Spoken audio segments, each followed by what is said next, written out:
Okay. We are live, I believe. Welcome to Dorks Play Magic the Gathering. Today I have Echo with me. Hi.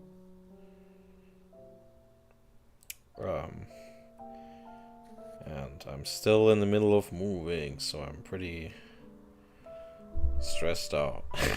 But we'll see how it goes.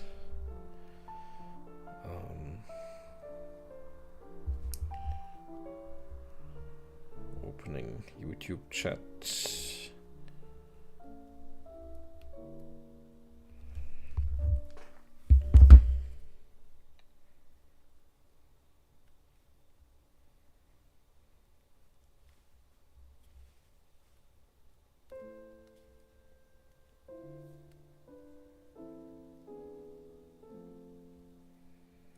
And opening Twitch chat. Alright, I think I'm ready.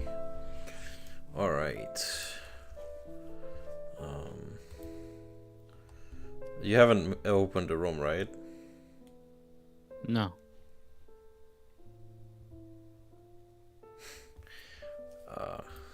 Okay. Okay, so you want to make the password just prog? As usual. And okay, so today we're gonna be playing with cards from our collections, and our collections have now cards from up to Revised. How did you like opening Revised? I mean, it's a reprint set, right? Yeah. It's a reprint, so nothing surprising. Well, I got some good draws. Are you getting a good sense of the card pool? Because since it's reprints, now you're more used to it. Yeah. And about the color identities. Yep. Damn.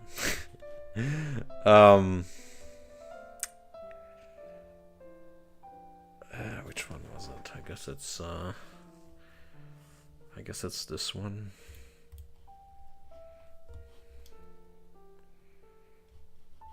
Yeah, I think so.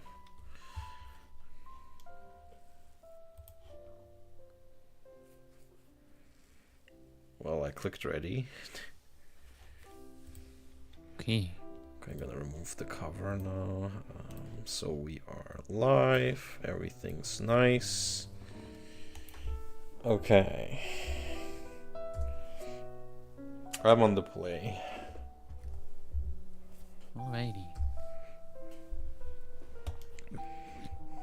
Yeah, that's good. Yeah.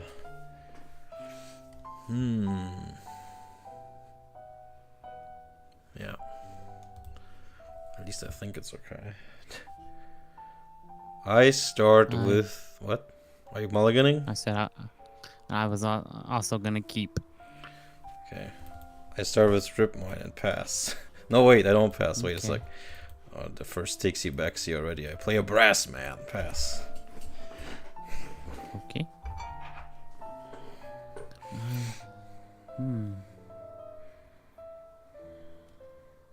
Well, I will also play a. Wait a minute. Okay. I make a draw. I will also play strip mine. Okay. And I too will pass. Okay, you having a strip mine sucks, but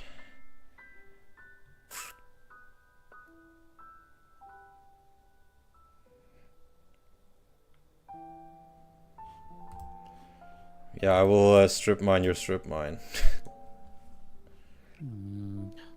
Okay. Oops. Okay. And then I will swing. Okay. And I play a Mishra's Workshop. And I tap and play another brass man. Pass. Okay. I make my draw.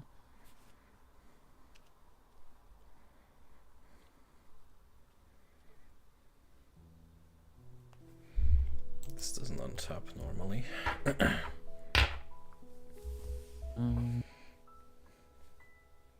I'll play an island. Okay.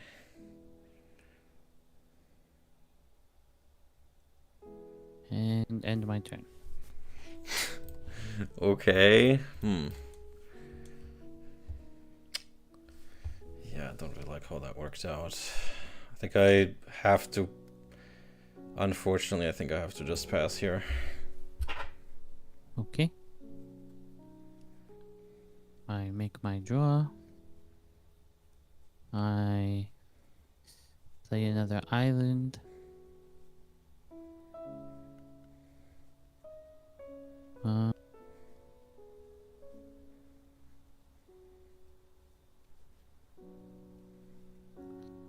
Okay, I'll do my first cast, which is gonna be Psychic Venom, Oh my god, okay. and I will attach it to your workshop. Okay. And then, I end my turn. Okay. This is not looking great. Maybe I should have played this very differently. But that's strip mine. Pass. Unfortunate. Okay. I draw. Play a third island. Yeah, I'm losing game one. This is already looking awful.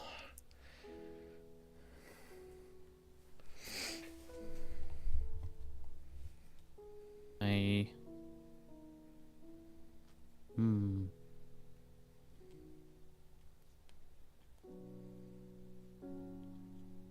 will get my first creature out, which is going to be Wall of Water. Okay. Whew, not Serenity Freed. We are... Okay. I end my turn for now. Okay. Oh my god, pass. Okay, this is... I should have... If I had known this, I would have done something else, but it just sucks losing the workshop. Okay. Okay, I make my draw. I play another strip mine. Great, so I'll lose it anyway.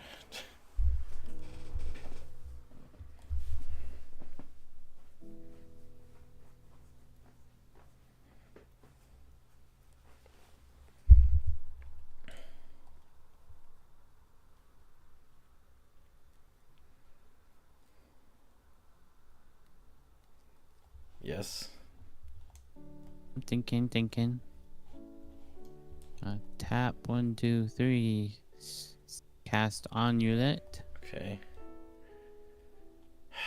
Come on. And pass. Okay. This is good. Play a Library of Alexandria. Okay.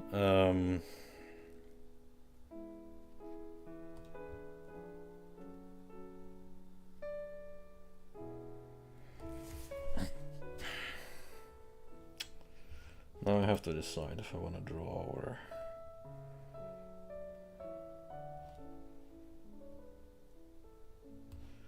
I think I have to make the move. I lose 2, play Juggernaut. Pass. Okay. I untap. I make my draw.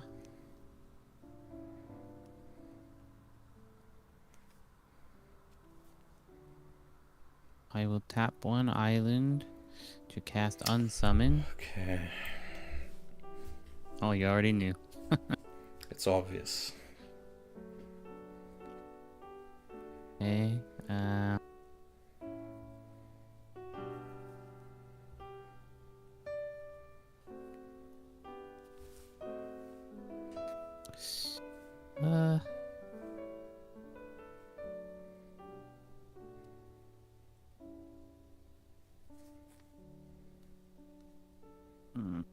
I'm gonna pass.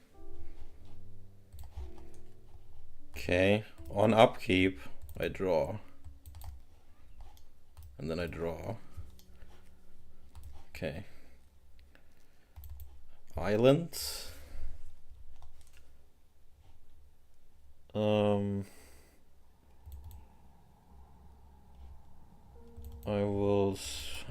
I play the Juggernaut again. Pass. Okay. I untap. I make my draw. I play another island.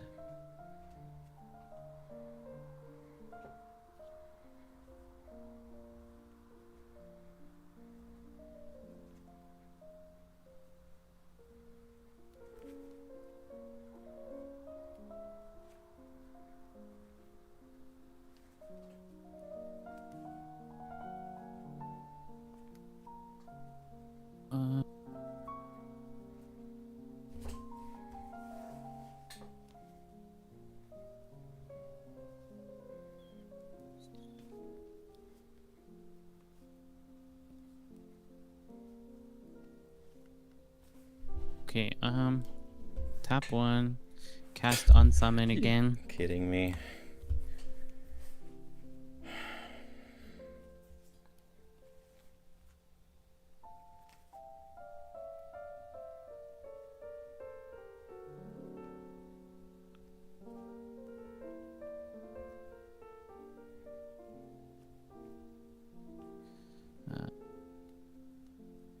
To cast another wall of water. Okay.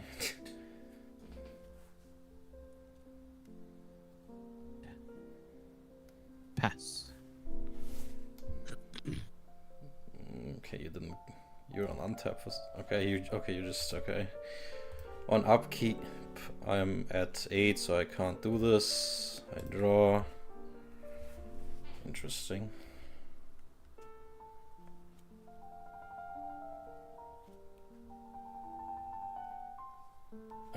It's such a weird spot.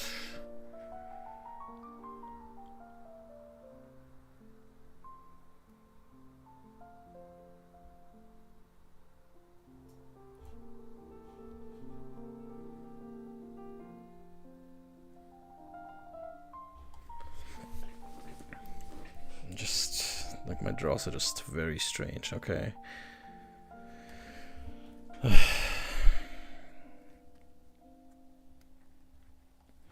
I think I will tap these to play Mr. Sage of Latnam. And then I tap this again, lose it 2 life again, play Mana Vault. I have 2 left that can only be used for artifacts, and then I spend this, tap this for another 3 colors, and spend 4 for Mr. Juggernaut again. This doesn't untap. Pass. Okay. That's a lot.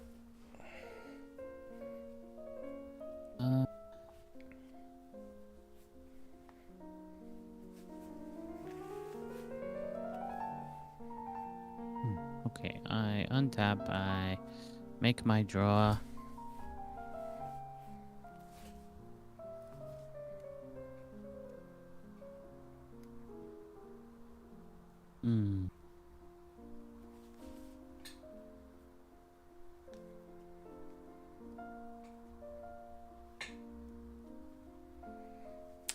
Yep, blue mirror. It's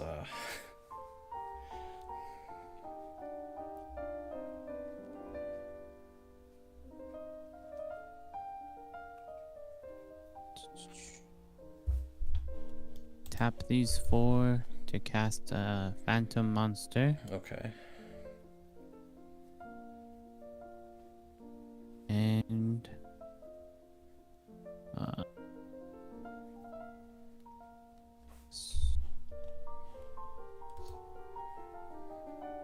Okay, ending. yeah. Okay, so yeah, so untap, upkeep, I think I will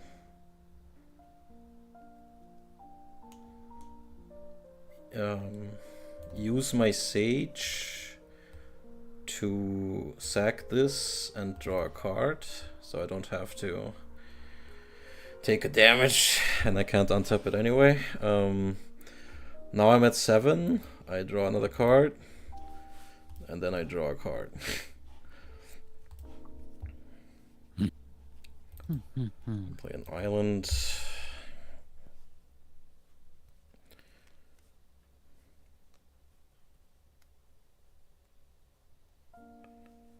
Still not as good of a position as I would like to be.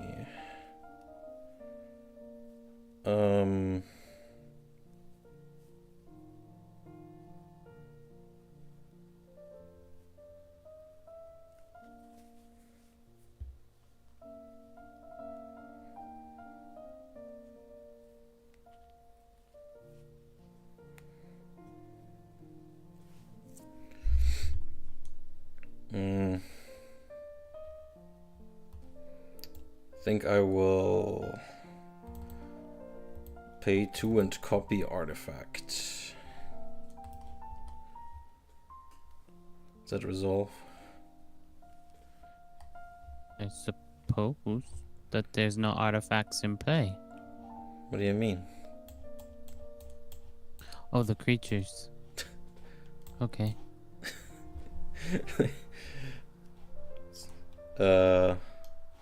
I think I only choose the target when it comes into play. Yeah. So that resolves, right? So yeah, this becomes a Juggernaut. Okay.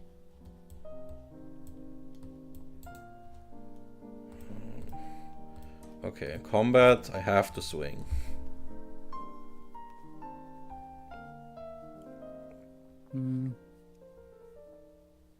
Okay, I will choose to block your Juggernaut with the Onulet. So that goes bye-bye, and I gain 2. Yep, then I pass. Okay. I untap, I make my draw.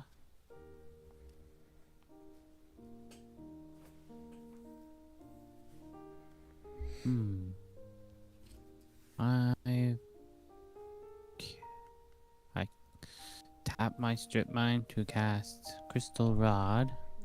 Okay, your main deck, interesting. Okay. And I swing with my Phantom Monster. Yeah, I take 3. And I end my turn. Okay, on upkeep, I draw a card. Then I draw a card. And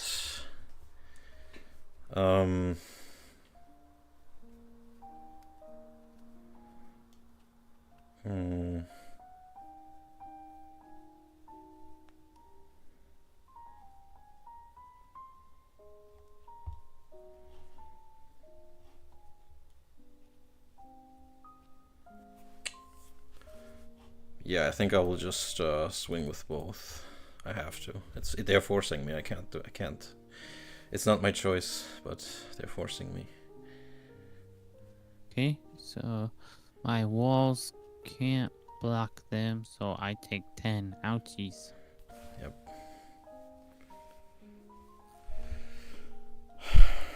And then I think I'll spend another 2 and play another Sage. This one has Summoning Sick. That's important to pass. Okay. I untap. I make my draw. Oh dear. I play another island.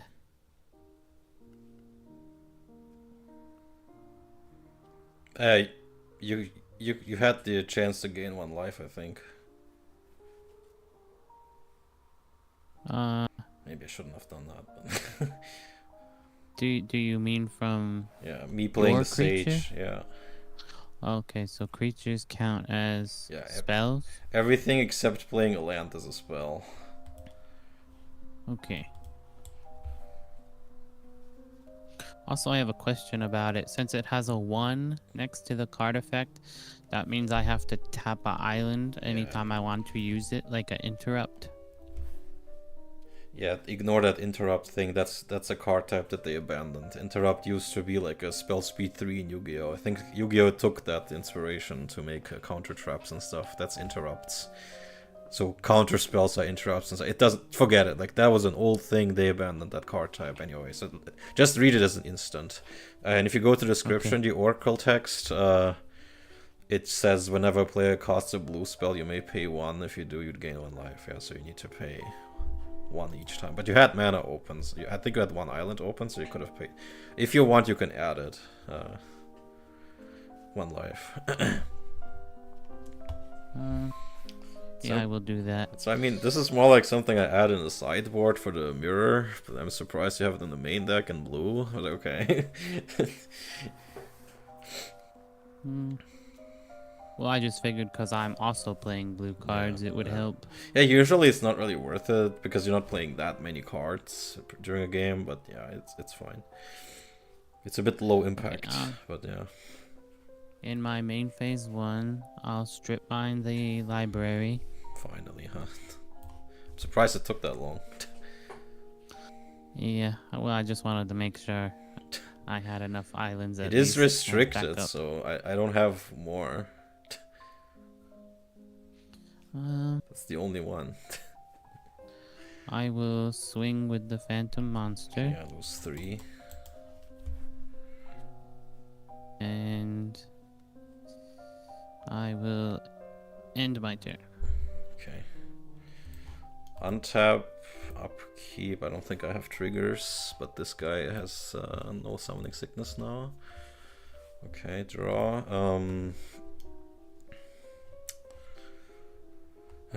Okay.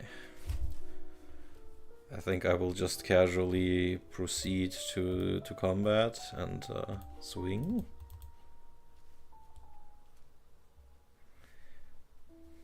Okay. I take another 10. What was it? It was shift, right click, minus 10. Mm-hmm. Okay.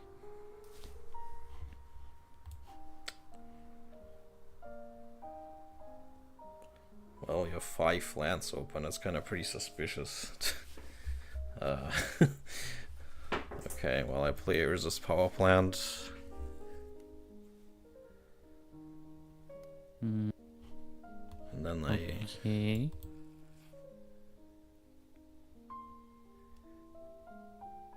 Yeah.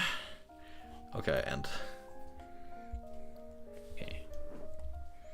Well, if I don't get a good draw this turn, I am cooked.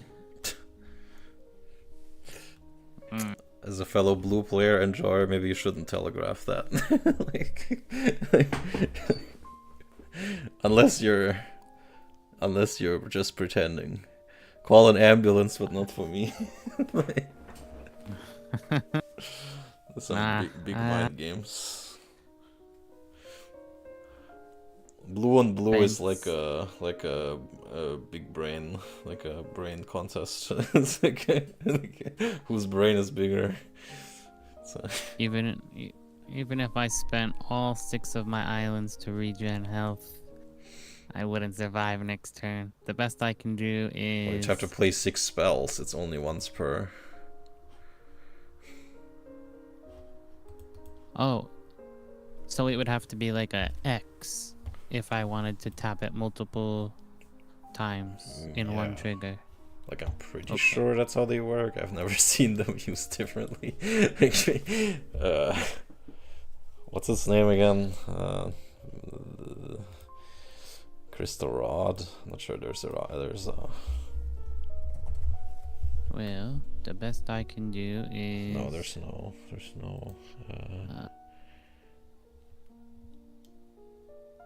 swing with my Phantom Monster. I mean, the old text also says only once for each blue spell cast, so it's probably that's how they mean it. You're swinging with the... Okay, I will take it. Yeah, and I'm pretty sure this is GG, but let's see. I pass.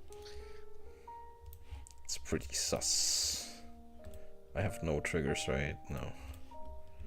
Finally, no triggers. Well, I'm moving to combat. I'm forced to swing. Yeah, and I can't defend. My hand is 2 counter spells. Yeah, well, yeah, you're kind of making it pretty obvious that you have them. That's why I didn't play anything. So, yeah, round 1. because, like, I was already winning, so I was like, okay, I'm not gonna, like, I don't know, like, you might play something big. So I didn't play anything. Like, I could have played stuff, but I didn't. Okay. Well, I didn't see much. I guess I could put this in. Maybe. Definitely not these. I'm not sure about this. Yeah, so I rolled,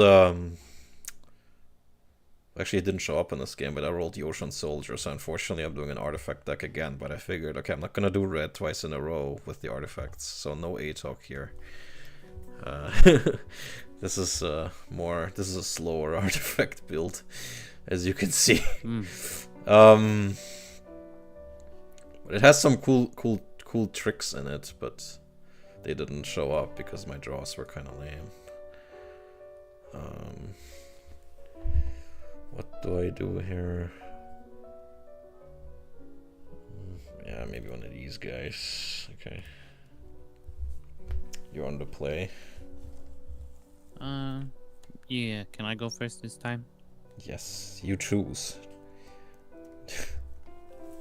Okay, I think I keep this. Yep. I'm also keeping. So I'll go to main phase 1.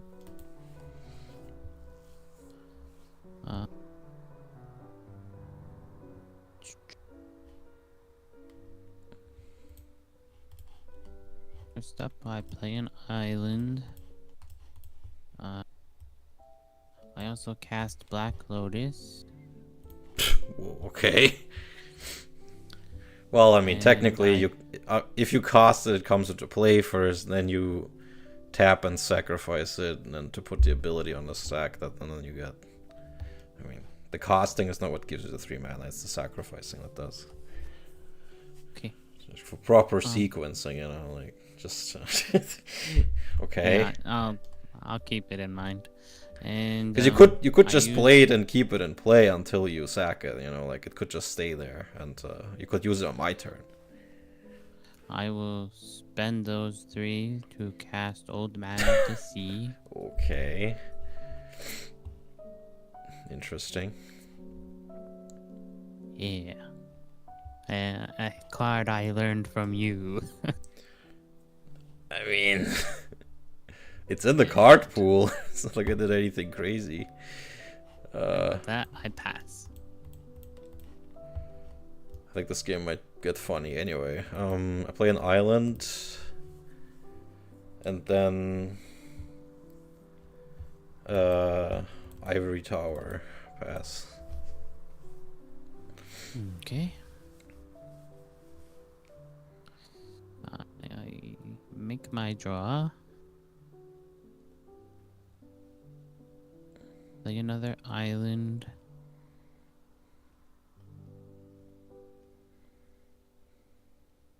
And well, I suppose I swing.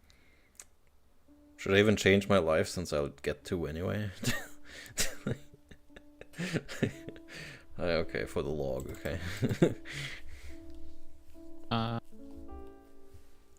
Okay. And then I end my turn. Okay. On upkeep I gain 2. Then draw the less dark island.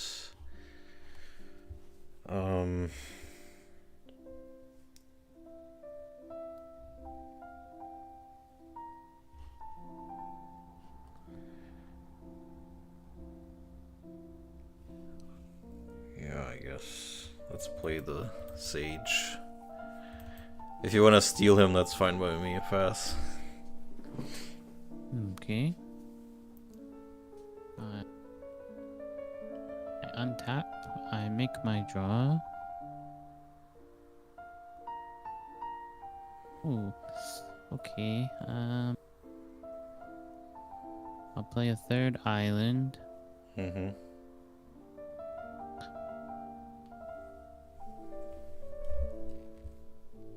Hmm.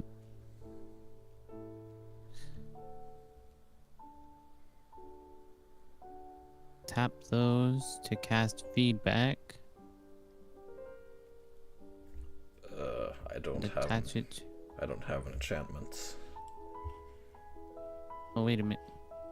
Enchantment. Oh. Okay. Let me take that back. Now you know I have it though. I'm not even sure this deck has enchantments on it, honestly. Like, so my play pattern is not gonna change based on knowing that. So, I keep telling you, feedback is very narrow. People play. Still tap the 3. I'll still tap the 3 islands to cast this instead. Okay. And an old man can kill your sage, so I guess I'll swing with him at least. Well, I mean, I'll just not block. I'll take it. Okay. Okay. And I end my turn. Okay. Okay. Another island. And honestly, yeah, I think I'm gonna do this. Another Sage. And another Brass Man. Or the first Brass Man. Pass. Okay. I untap.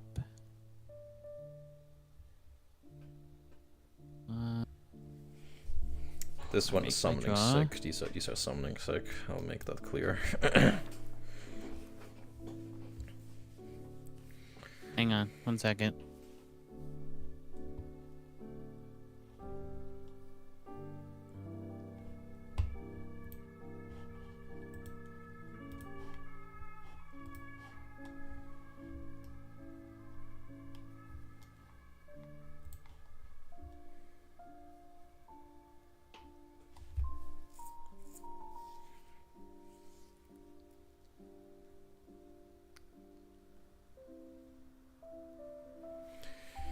Well, guys, I hope you're enjoying our blue mirror. Okay, I'm back. Sorry. Hi. Where was I? In despair. I made Look- my draw. Looking at my imposing brass man, that is not to be, whose prowess is not to be underestimated.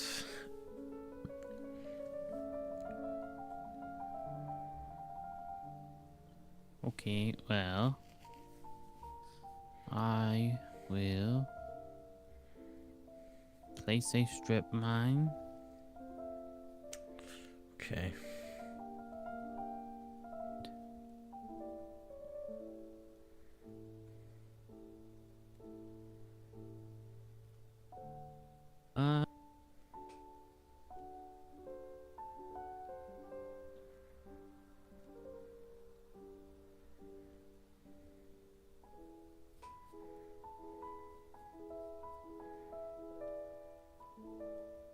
Suppose I will swing with the amulet. Okay. Are we moving to blockers? If you would like to block. Okay, then I block this. No, I mean this. But he has summoning sickness. You can block even if you're summoning sick. That's just for tapping. You need to be. But blocking doesn't tap. You can block if you're summoning sick.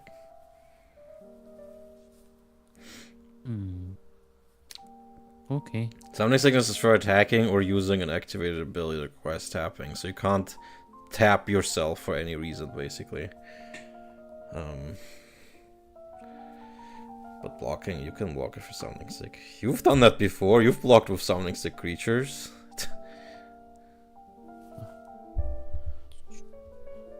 I end combat.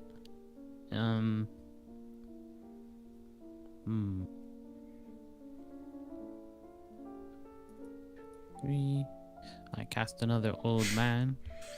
Okay. And then I end. Getting a bit questionable. Unfortunate.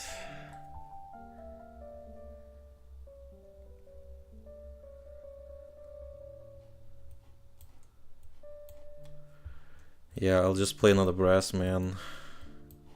And pass. Okay. Wait. Oh, I accidentally... Oh, no, wait, no, I didn't. Okay, never mind. I thought I accidentally double passed. I play another island.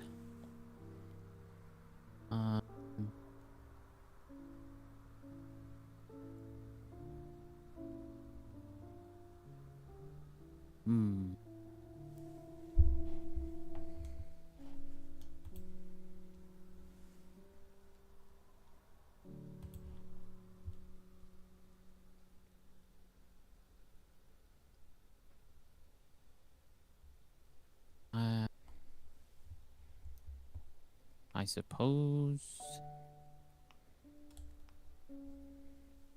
I will tap my old man's to take control of one brass man and the other. Okay, I mean, I will sack both of them.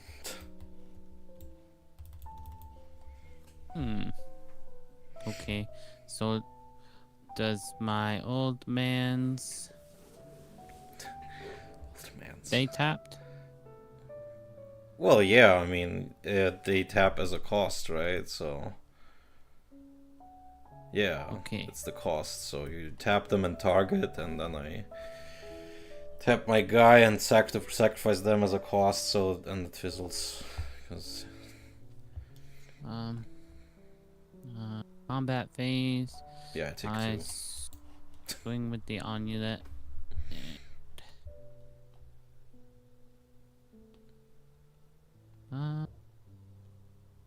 I end my turn. Okay. Upkeep, I gain 1. That's pretty good, but I play another Dark Island. Oh, these are all dark, actually. And then I play something really nice. Taunus Coffin. This thing is funny. Do you know it? Does it resolve? Yes, it does resolve. I'm just reading it. Yeah, so basically I can pay 3 and tap it to exile a creature with however many counters it has. And then this doesn't untap normally. And when I let it untap, the creature comes back tapped with the number of counters it had. So basically, yeah, I can exile something for as long as it's tapped. Creatures. Pass. I untap. I make my draw. Okay, I play my first volcanic island. Wow, that was Izzet all along. And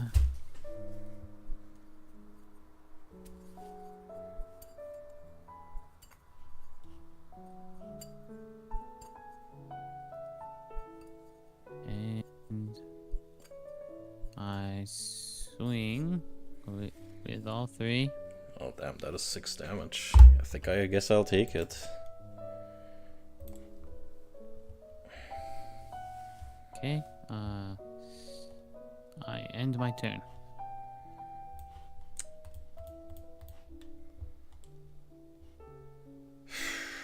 Okay. sucks, but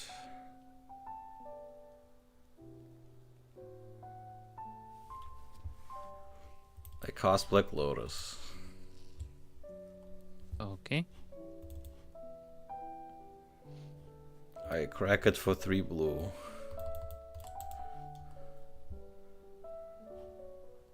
I spend 3 blue and 3 for Triskelion.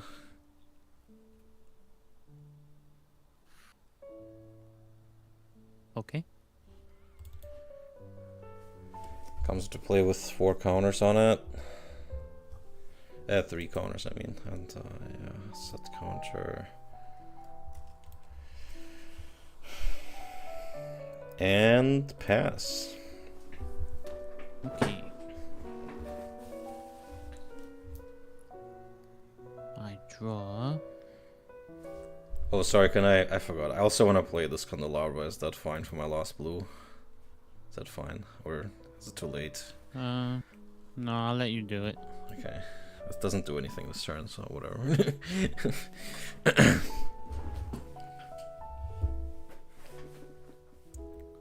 Okay, I play an island.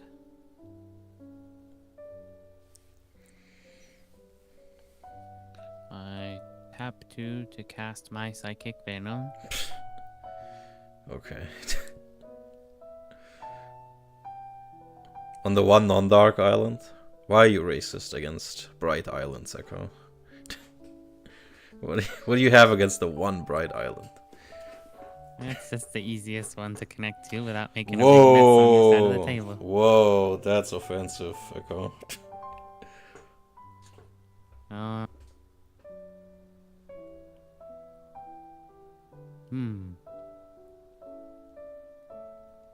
I can't old man your Triskelion because he's too strong.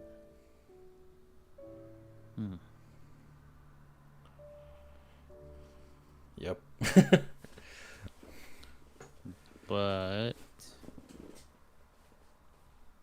I think I will take your sages. Okay, I have to think about that.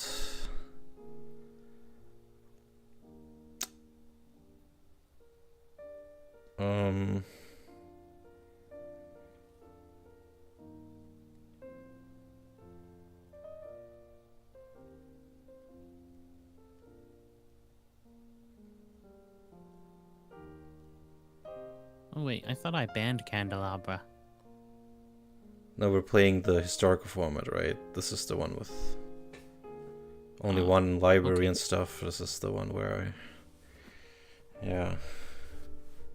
Are your decks both, like, are they, is one of them in the... Both are historic and are ban list friendly. Wait, both? Yeah, I forgot, I guess.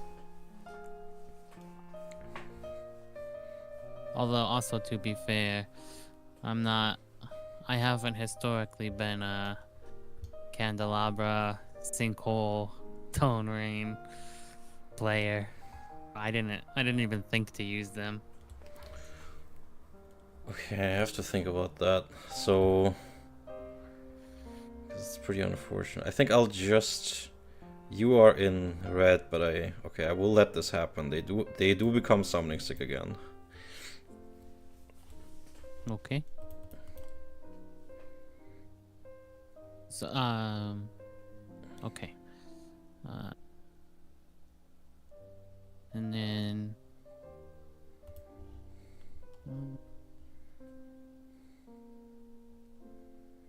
I suppose I end my turn. Okay. I untap. Okay, that's pretty good.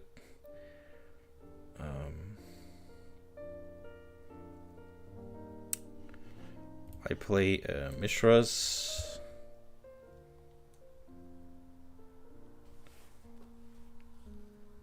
Okay.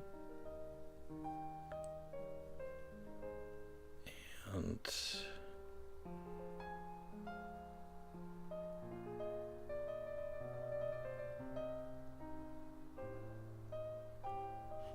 think honestly, I have to think.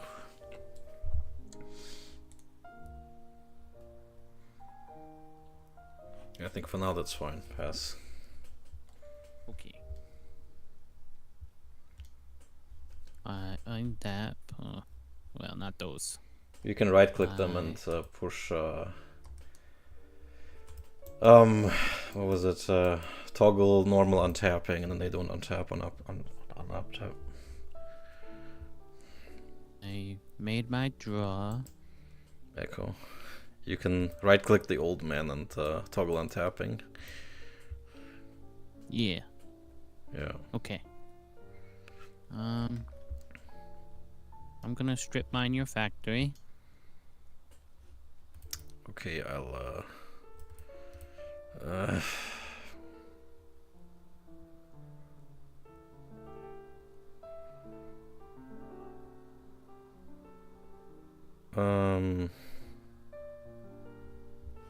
no, I can't do. I have something funny, but I can't really do that. Okay,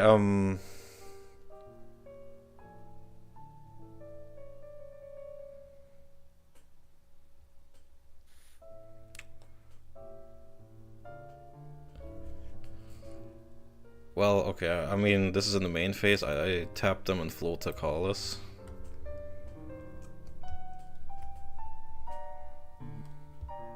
Okay.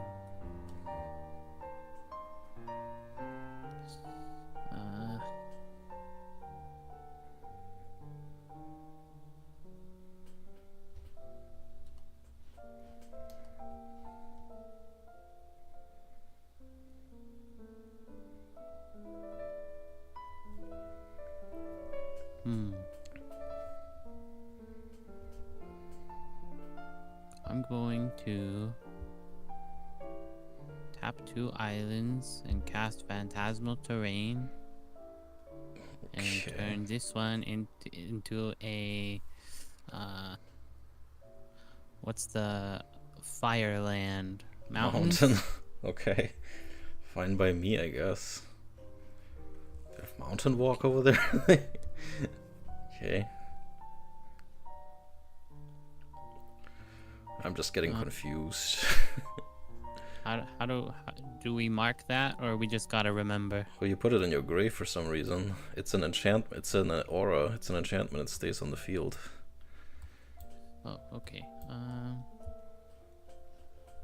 Yeah, just attach it like you always do. Okay.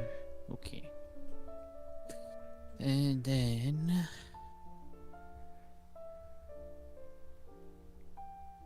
oh, well, now I have a funny question that might seem a bit unfair given the conditions, but since it's an enchantment, and you already know I have feedback. Yeah, but I'm pretty sure feedback reads you have to enchant like the owner of the enchantment takes the damage, right? Okay, yeah, that's what I was gonna ask. I was gonna ask if like ownership switches because it's attached to your card, or no. You still control the aura, even if it's. I mean, visually we put it on my side of the field, but you're still you still own and control your auras. You are both the controller and the owner of your auras that you put on my lands. The controllership doesn't change just because you enchant some opponent's stuff with it. Okay. Then with that, I end my turn. Okay, time for funny stuff. I will use 3 of the counters to target one of the old men.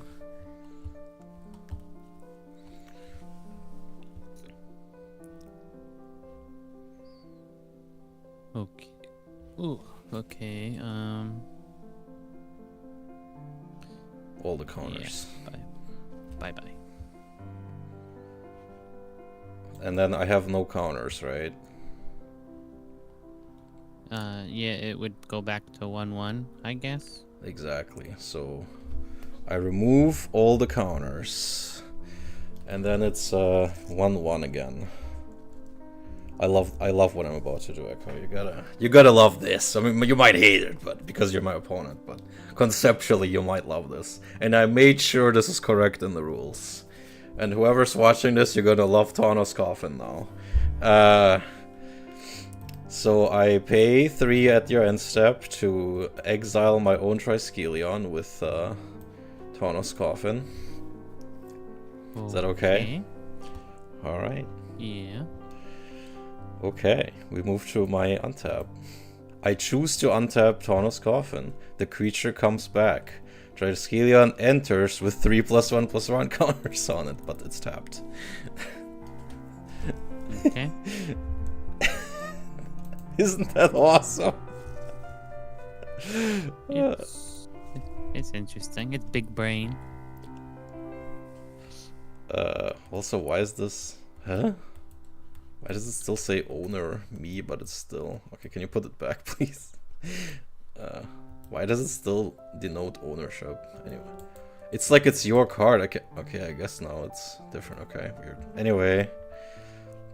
Yeah, so since I did it on end phase, it's not summoning sick now. Because I got it back at the end of your turn, right? Okay. Well, you do agree, right? Yes. Okay. Not that we have some kind of dispute or something.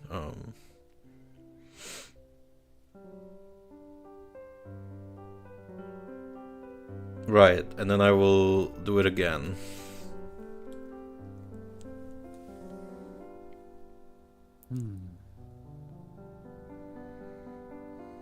Okay.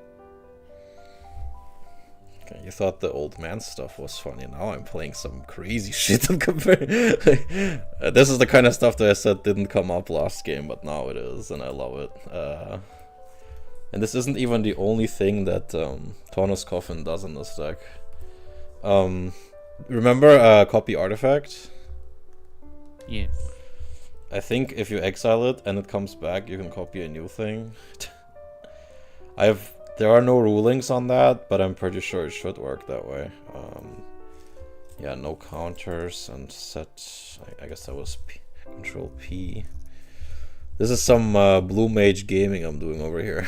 Blue Mage Artifact gaming. Okay, then I go to main. I already drew, I think. Yeah.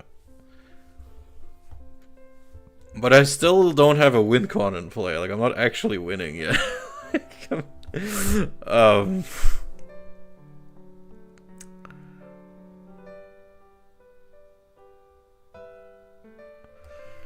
I think honestly I just have to pass. Okay. I untap. I make my draw. This one is summoning sick, just for you, FYI.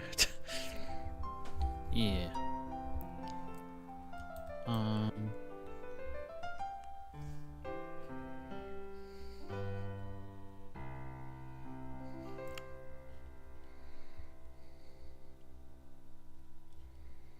I spend 3 to cast Wall of Water. Okay. And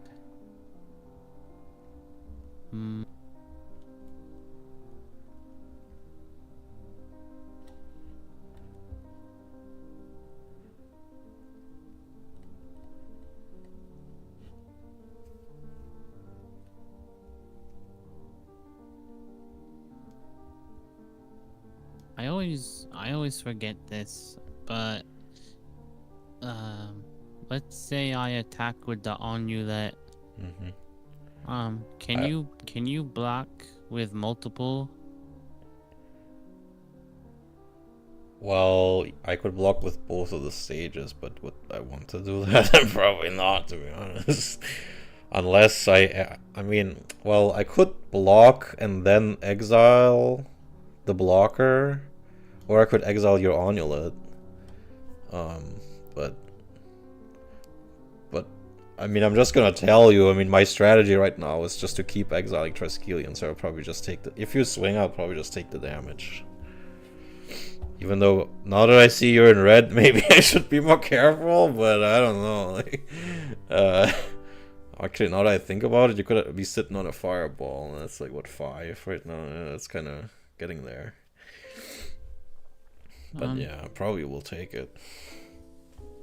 Yeah, I'll just swing with the amulet. Okay, I'll take it. And end my turn. Yeah, so I'll do the thing again where I exile the Triskelion, right? Okay. You gotta pay 3. Yeah, yes? 3. 1, 2, 3. Okay. Yeah. So on untap, I think it's on yeah. So when this untaps, then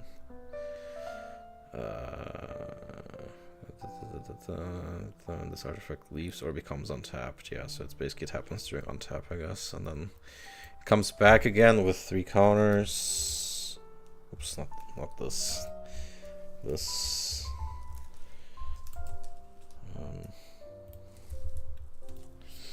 Yeah, I keep clicking 4.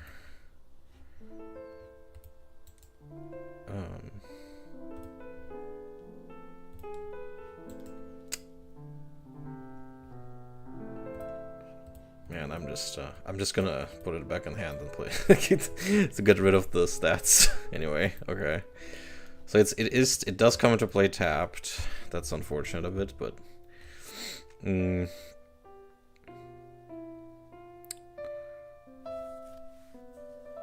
yeah. I mean, it returns during untap, but I'm pretty sure, yeah, I don't think it untaps. It's tapped for now. And then I draw.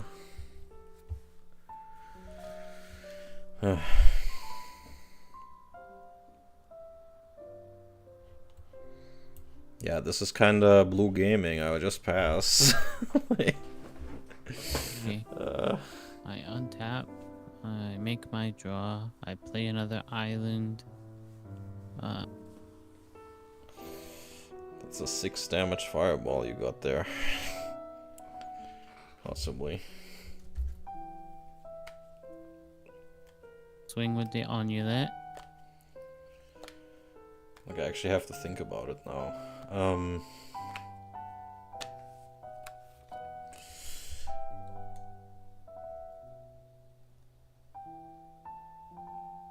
Well, I mean, I think I'll just remove 2 counters and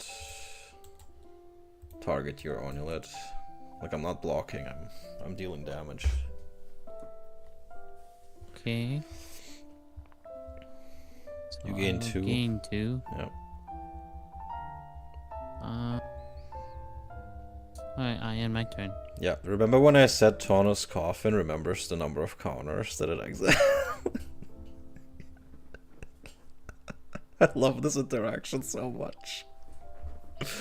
Like, it explicitly says that it notes the number of counters, so that counter is actually gonna stay even if it's exiled. Right? Okay. You agree with that? If you have a Yes. disagreement, then okay. So it will return actually with 4 counters now.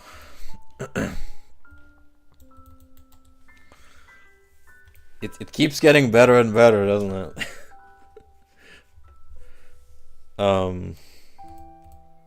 Yeah, draw. Okay. Yeah, hickin'. I think I will play the Mishra's Workshop. And this might be painful, but I will play the Dancing Scimitar. Unless this doesn't resolve.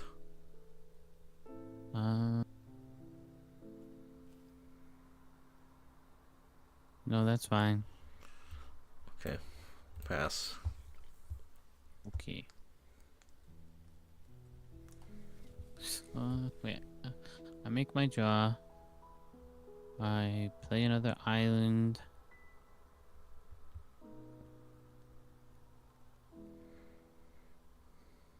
And pass. Okay, I don't want to take damage against the red deck, so I will just not do anything, I think. Okay.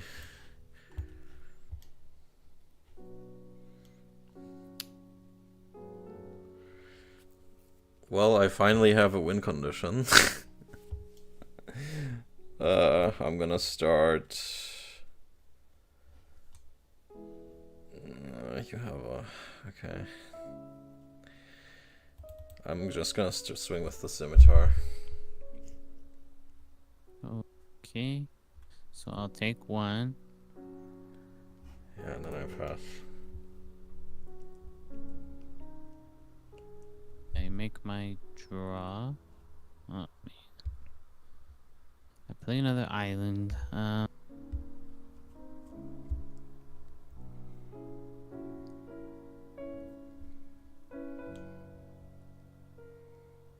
getting flooded.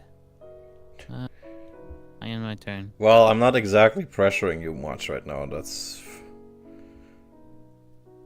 okay. I will do the thing again with the threat. He currently has 4 counters, so I pay 3 to exile it.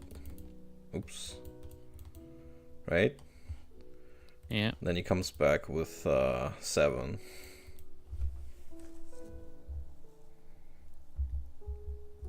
Hello. Okay.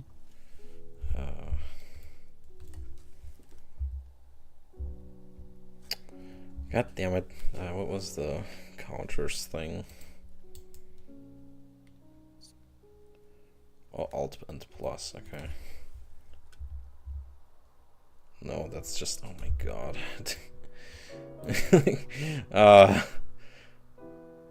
Oh, it's, okay. Yeah, well, whatever. I'm just gonna put 7. And he's tapped. That's important, actually. Okay.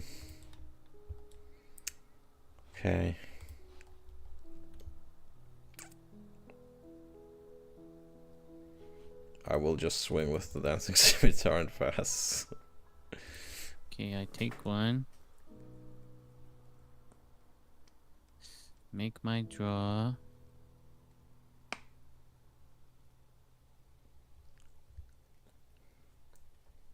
Hmm.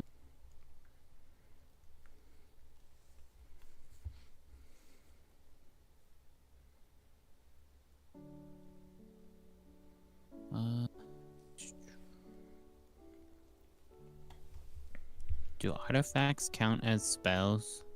Yes. Okay. Well, if they're being cast. Once they're on the field, they're not. Not spells are things on the stack. Lands don't use the stack, so that's why they're not. They can't be countered. But anything else is a spell and uses the stack. And then it's a spell, and then once it resolves, it comes into the battlefield. Or if it's instant sorcery, it doesn't. But you know what I mean. And then if it's a permanent, it comes to the battlefield, and then it's not a spell anymore. And then it gains its permanent property, which in this case is an artifact. Technically speaking, like I have to say it like that because you're asking me a rules question. Like I have to be very specific. For now, I end my turn.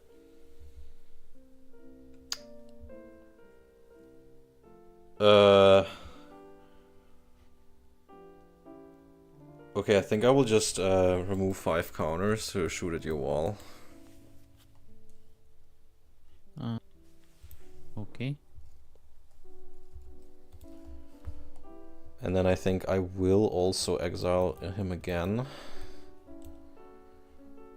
He had 2 and he comes on my untap, he comes back with 5.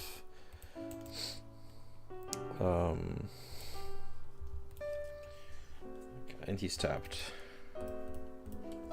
And I gain a life, because I had 5 cards in my hand. Yeah. Lots of good things happening for me now. Okay.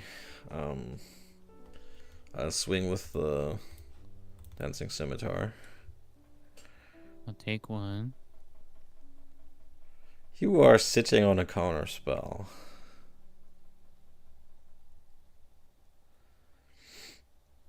You have 3, 6, 8, 9. So even if you play a fireball, I survive. Okay. Vicious Workshop for Yoshin. My boy. Pass. Unless you counter it, I don't know. Do you want to counter this? No. Okay. So between blue players, it's always like, does it resolve? Do you let it happen? Does it resolve? Does it resolve? Do you pay to one? Okay. Yeah, that's why people hate blue players. Like, it's like, oh, whoa, you didn't ask for my permission yet. Wait a sec. Like, whoa. I didn't say I allowed it. Wait a sec. I make my draw, and then I pay 1 to cast the crystal rod again. Okay. I'm not playing that many blue spells. I don't know if you've noticed.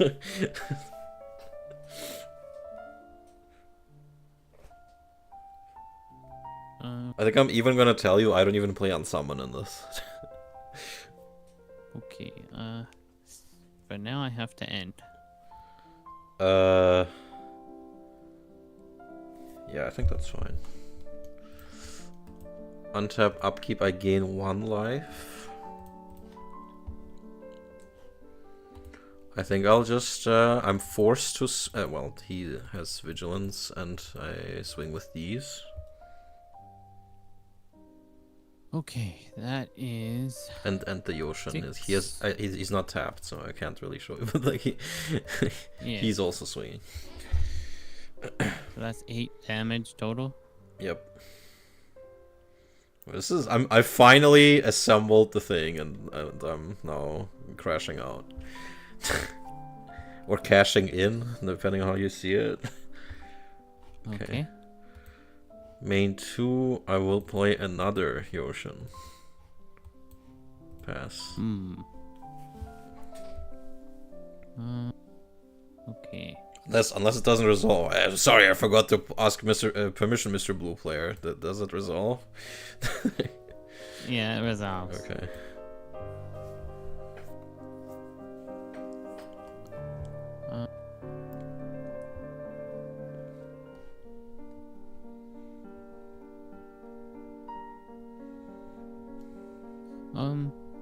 When your Triskelion attacks, does it lose those counters or no? Of course it doesn't. Why would it? Okay. It's a normal +1/+1 counter, like other things also put on stuff, right? Yeah.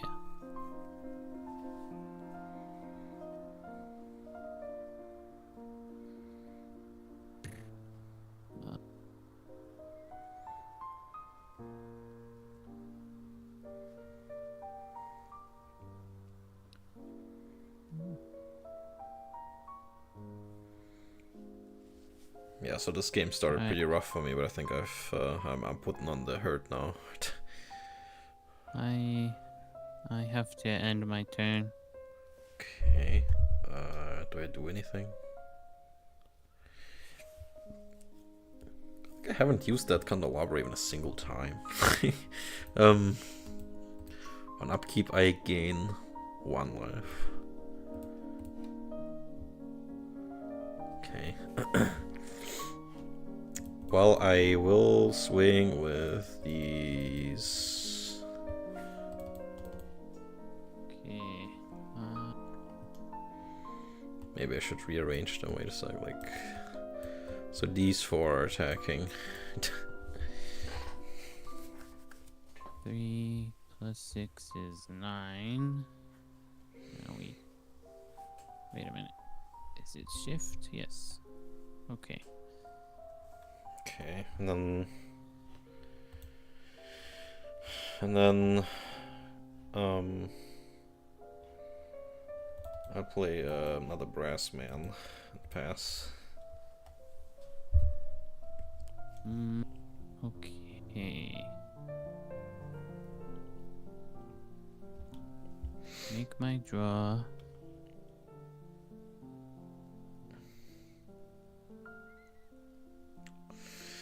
I mean, not sure what you can have. I mean, I can exile your creatures if I want, or shoot damage at them, at least 5. Actually, I could wait. I could just wait. I'm dumb. I could just shoot you for 5 damage. What am I doing? Like, I should just. Yeah, I'm removing 2 counters, I should have done this on my turn, but I'm gonna let you draw because I'm dumb. It's my mistake. But yeah, I'm I'm removing 2 counters to shoot 2 at you. So it's Jover. You're not even gonna let me play my turn. Well, you could technically you could play a blue instant and gain a life, but then I could shoot you again. Can you play like 4 cards or something?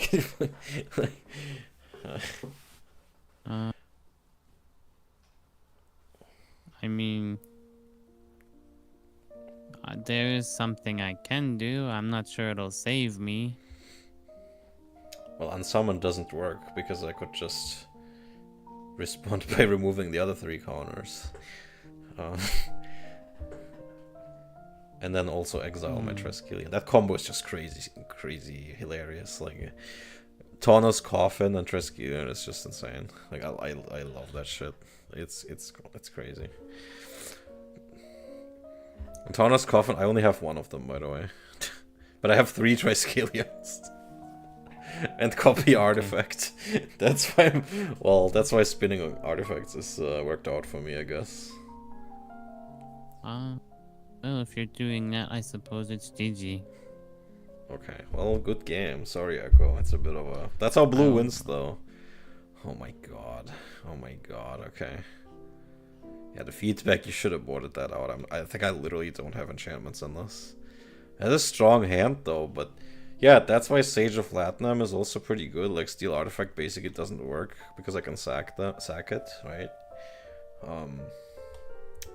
That's why I really like these guys. And, yeah, Taunos Coffin, I could have also exiled my... Well, the creature artifacts. So Steel Artifact is a great card, but in this matchup, it's kind of... And Lightning Bolt, yeah, because of the... I guess you got it late. Yeah, I got it like 2 turns ago or something. So it was already too late. Yeah, I had to be very careful to keep mana open for the coffin, so I could only do it very slowly. And I was afraid of a fireball the whole time, so I didn't play my hand because I wanted to heal a bit. But yeah, interesting blue matchup. Okay, the other deck. Yes. That one is, I think, quite a bit weaker on my side. I think it was this one, yeah. Okay. Yeah, this deck is a bit of a mess. But, I did not like the 2 things I drew this round.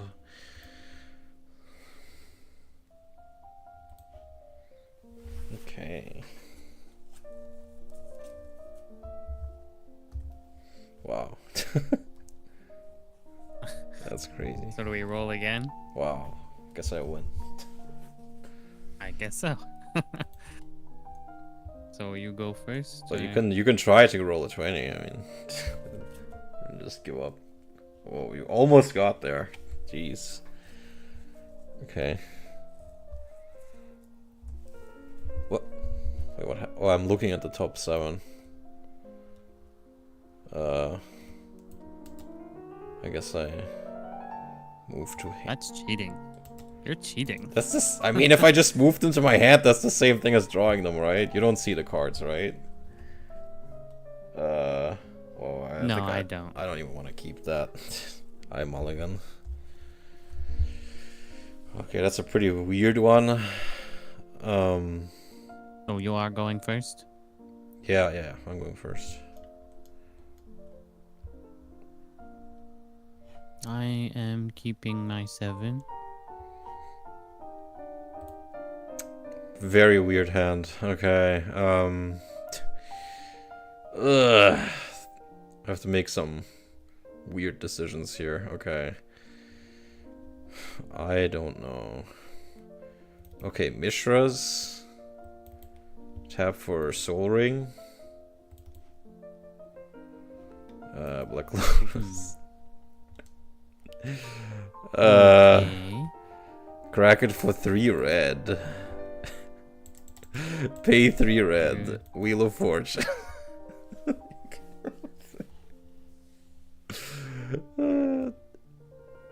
Yeah, so we discard our hand and draw 7.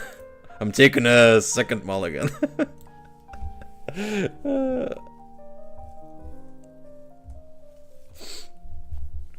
Okay, I guess it's okay. And then I pass. Okay, so I draw a new 7, and then I draw 1. Yep. Whoa, okay, you're on white. Oh, that's kind of bad for me. Banalish Hero, Resurrection, the Rack. Okay, you're on this. This seems very similar to your old deck. And yes, I'm playing red in a custom format where Fireball and Stone Rain are banned.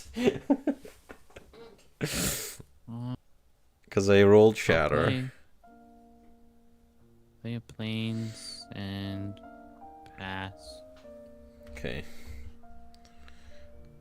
Oh, you already pressed. Okay. Okay. Play a mountain.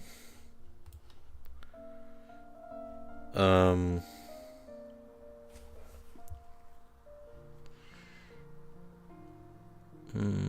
I guess that's the only move I have, actually. Actually, no. Well, if he sorts this, I'm in a bad spot. So 2 colors. I spent 1 to make this a creature. And then I spent this and this to play Ironclaw Orcs. Then I swing.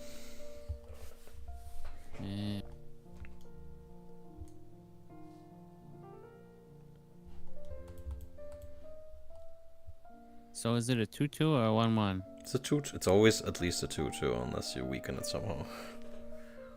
Okay, so I take 2. Yep. And then I pass. Okay. I make my draw.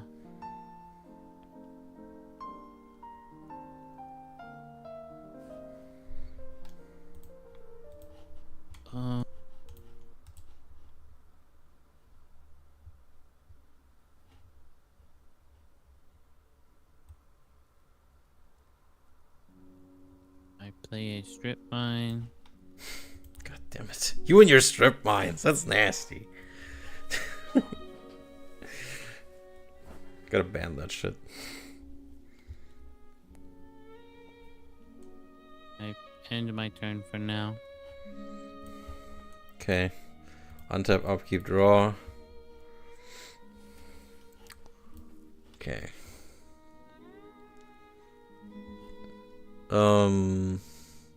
I just move to combat and swing with the orcs.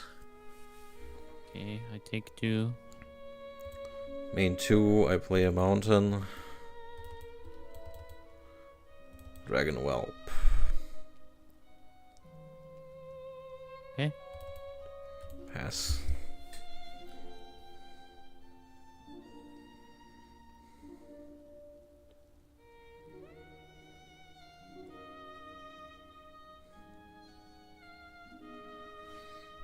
I forgot what else was banned here. Candelabra, and what was the 4th one? Fireball.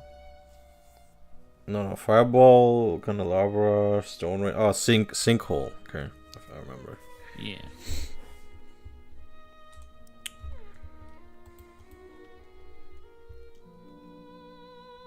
Okay, I play another Plains.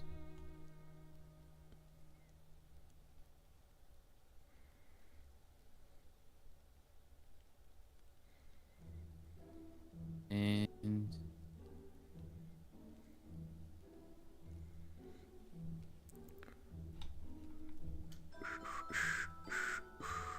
have to end my turn.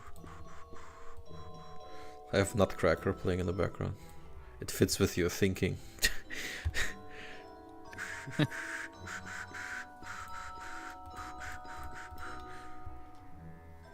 Interesting draw. Okay.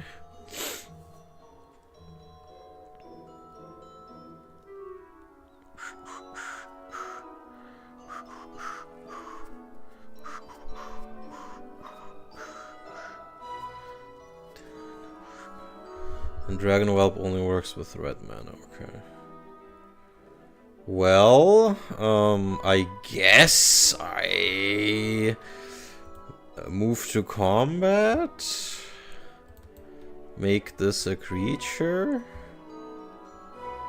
Then I swing.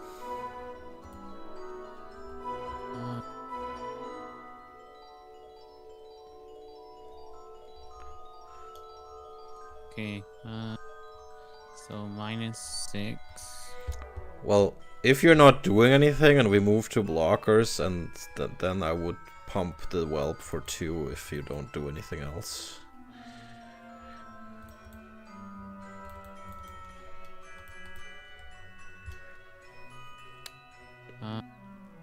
Are you planning to play something? Yeah, well, I could. Yeah, But if I tell you that, okay, well, I feel like you could just say well, you should say you're not planning to. That's fine. You could strip mine the Mishras if you want, but I don't know. But if not, I'm just gonna put it like that. If not, then you're taking 8 damage, which is kind of a 2-turn clock, by the way. Like, I'm kind of getting not great hand. Okay, but you're so ungrateful for the 7 new cards I gave you. so it would be 8, but I guess I'll during damage step. You mean before damage? Before damage, and other damage would start with you taking the damage. So I think you want to do it before that. Well, like, see, this is why it's weird. Are you pumping the dragon or not? Yeah, but I have to do it in blockers still. Well, I don't have any blockers. Yeah, but it's still a blocker step, a declare blockers step. So that's the last time that I can pump him. So the thing is, I'm really so okay, look, so declare. So at the start of declare. Here's what I'm. Oh, okay. Yeah, does it say anything? Yeah, it doesn't. Yeah, I mean, it doesn't really matter when you play it. I would just take the 4. But yeah, you can do it. You can do it in response to me pumping it, and that's okay. So declare attacker starts with you declaring the attackers, and then I get priority, and then you get priority. And then declare blockers starts with declaring blockers, and I get priority, and then you get priority. And then if both pass, then it's damage, and you take the damage, and then maybe after that I get priority, but usually people move to end combat after that. So at the end of like, steps, we get priority to play something. But yeah, I will just take the 4. Yeah. Okay.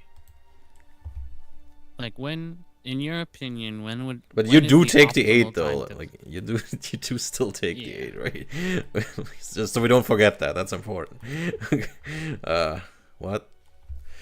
Well, I mean, you could do it after I pump the second time, technically, for my dragon. Then I can't really do much about it at that point. Oh yeah, okay. Or after I pass, like I pump him twice. You could either respond to that, or I pass and then you would play it with a new. But that's very minute difference. In this case, it doesn't matter. Okay. Yeah. Okay. Yeah. Sorry. I guess I pass. Yeah. Okay, I untap, I make my draw. I play another plane. Why do you keep saying you make your draw? It's just I draw. Like you could just say draw. Like it's okay. Like, usually people have this ingrained in them, just to say untap, upkeep, draw. That's it.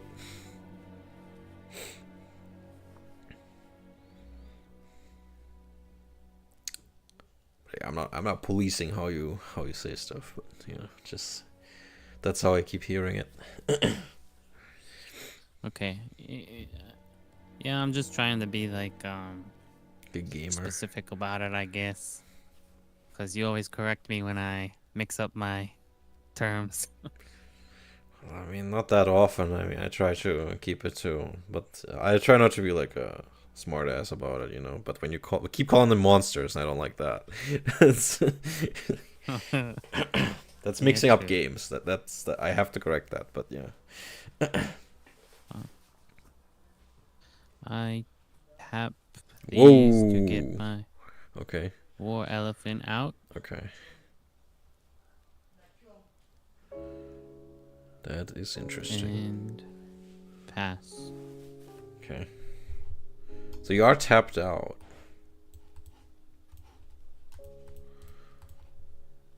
So I could just bolt this and win? No, wait. No, yes, I could. I still can pump for 2. Yeah. Don't I just win though? Isn't that GG? Yeah. Yeah. Holy crap, you're an Armageddon. Oh my god, you're a dingus. You dingus. Imagine the combo with Armageddon and Dingus late game. Well, that's literally what I told you about, isn't it? Yeah, but you actually have to stay alive for that. Yeah. Okay, that's I applaud you for playing that. Yep, definitely that one. And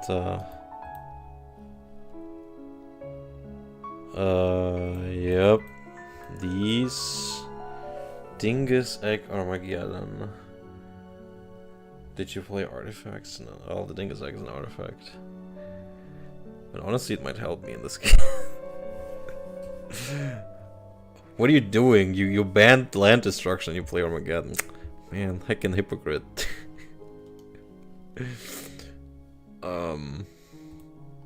Maybe I play this guy. I don't know if it's a good idea, but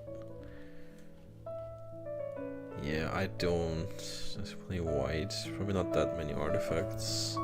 I'll take a risk on this one, and then the mana base was a bit weird.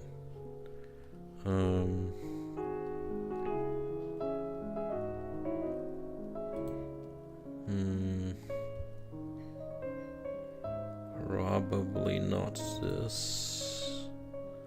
Or no, I'll keep it on.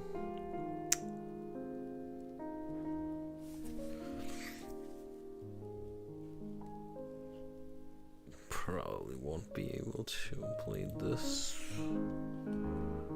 And maybe not. I don't know about these.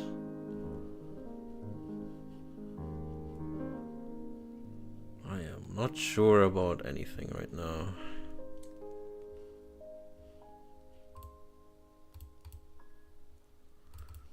Okay, this might be a bad idea, but I'm just gonna do it like this. Okay, you're gonna play? Yeah, I'll go first this time. Okay.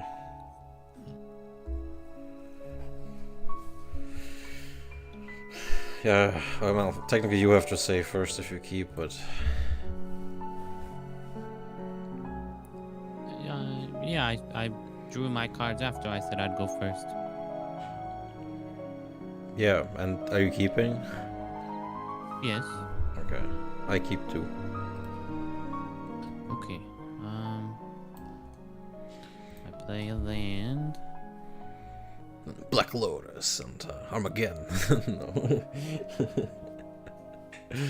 And pass. Okay. Okay, Mountain, Soul Ring, pass. Draw. Are you starting to see why Soul Ring is banned in old formats? Yeah.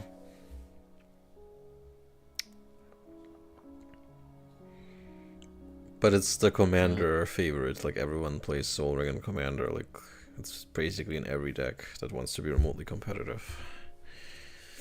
And there's a huge debate whether it should be banned in Commander. I'm going to play Elephant Graveyard. Oh jeez, this thing, okay.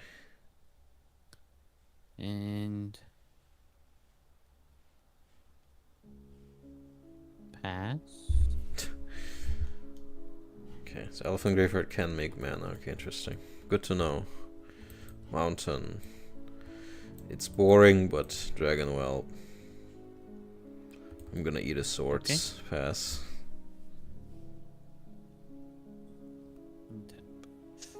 I draw. I play a plains.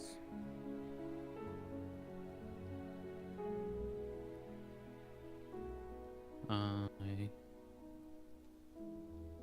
tap 2 for Pegasus. Ooh, okay, interesting.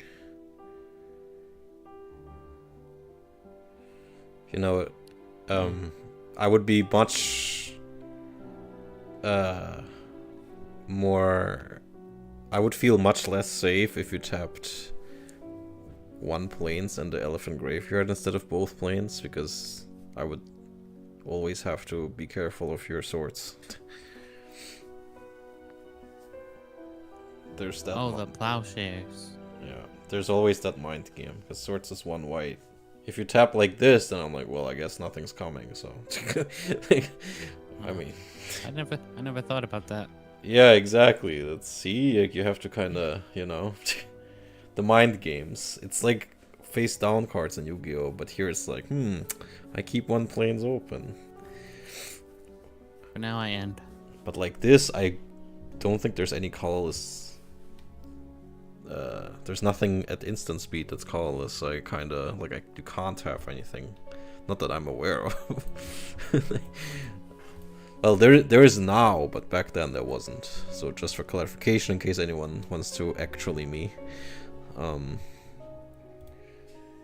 Okay, I will simply swing. And I will simply take 2 damage. Okay, I will not choose to pump. I will play a mountain, and then I play Mr. Idwinifrid. Pass. Okay. Do you know what he does? I mean, it doesn't matter if I don't block, which I probably won't. Yeah, it's like one of those coin toss cards, yeah, right? Yeah, but if I just attack with him, which is what I'm planning to do, he's basically just a vanilla 3/6 for 3, which is crazy.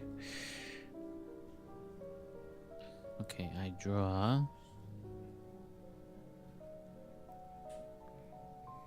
I play another plains. I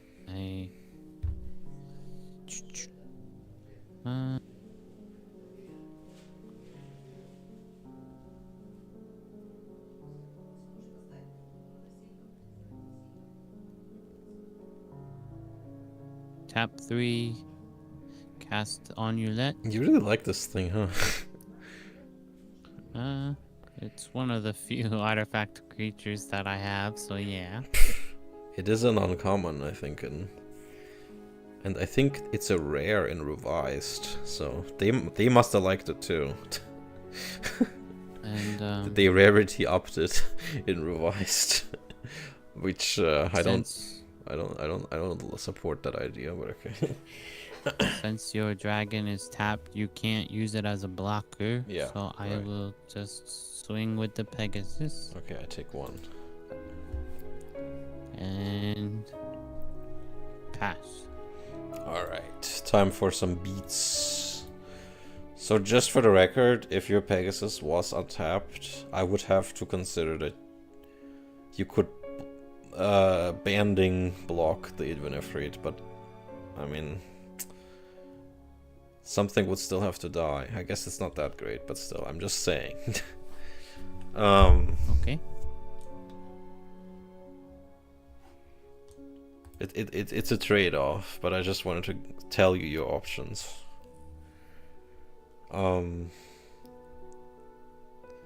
Yeah, I just move to combat and I swing with both.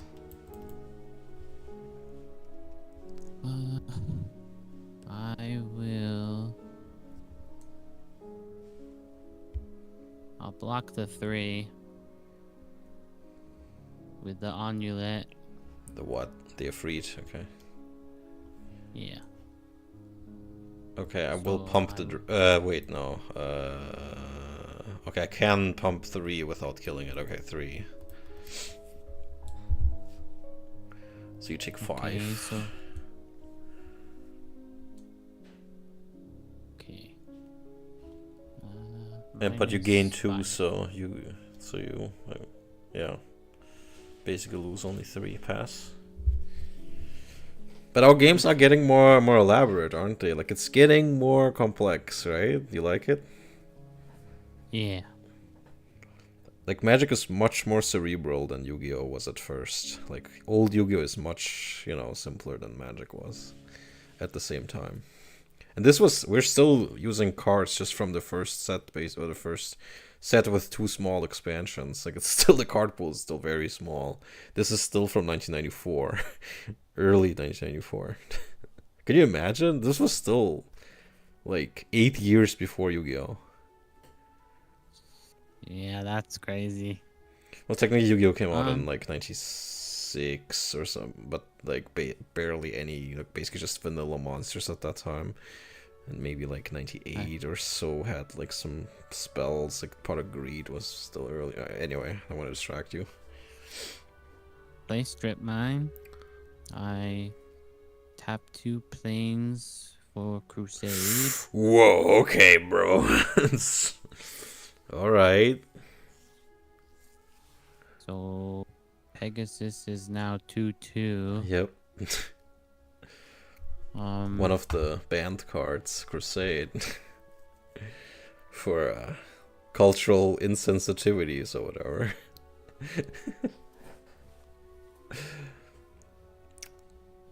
This card is removed from the official card search, by the way, just saying.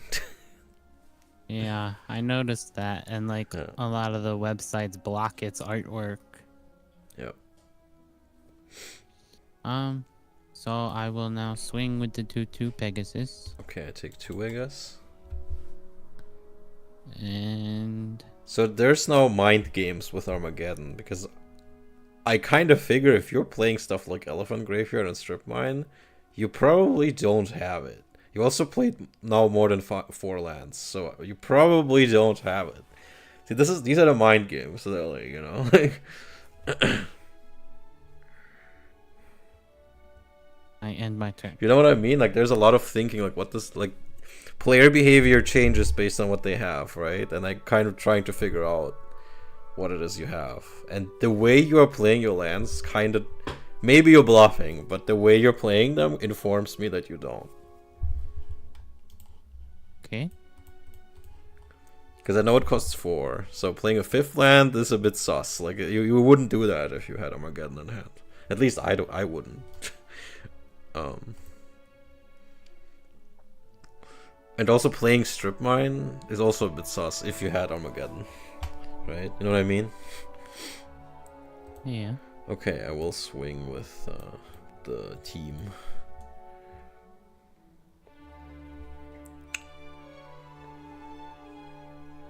Okay, so I will take 5. 8. Okay, I'll take 8. It's a big clock.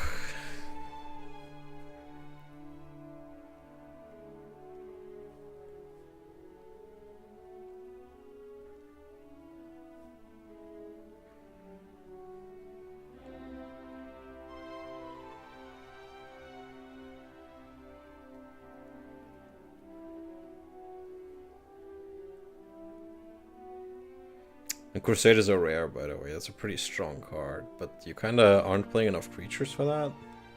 Like, you're not really... Like, it's really good if you're going wide. Like, if you play a lot of, like, Banalish Heroes. Because it also is much better with banding, obviously. Like, this is, like, one of those cards that makes white weenie decks, and that's what they were called, white weenie. I think I've told you that before. That's what makes them really go crazy. Especially, imagine having 2 or 3 of them in play. I tap all my Sarah, lands. there it is. Yep. Sure, yes. Sarah, Angel. Yep. Which is 5/5, I suppose. Yep, she's a 5/5. That's crazy. Okay.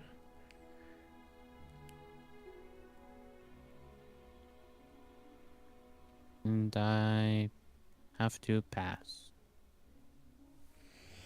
Yeah, so this situation really sucks for me now, because you have a 5/5 and a 2/2 with banding. So that really sucks. So I would have to deal like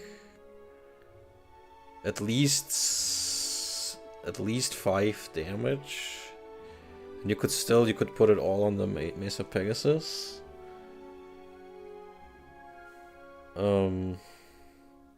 But you are tapped out. So well, remember when you banned Fireball to not die to Fireball? Yep. Remember when I also said that there's alternatives? Disintegrate, yes. Yeah.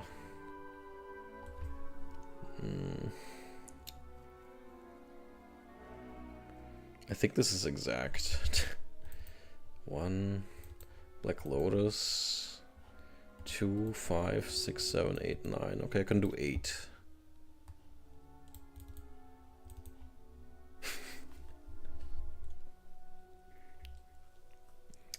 Any comments?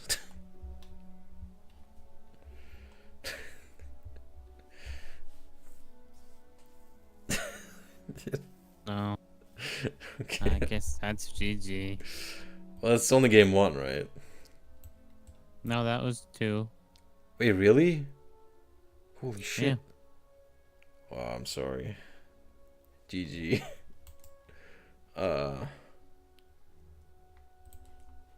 Man, I want you to win, trust me. Okay, so I had a balance. So this deck actually also plays white, but I didn't play my plateau in game 1 because you had strip mine, so I wanted to keep it back. And also plays 2 bad lands, so it actually is black-red. I mean, it's red with a white.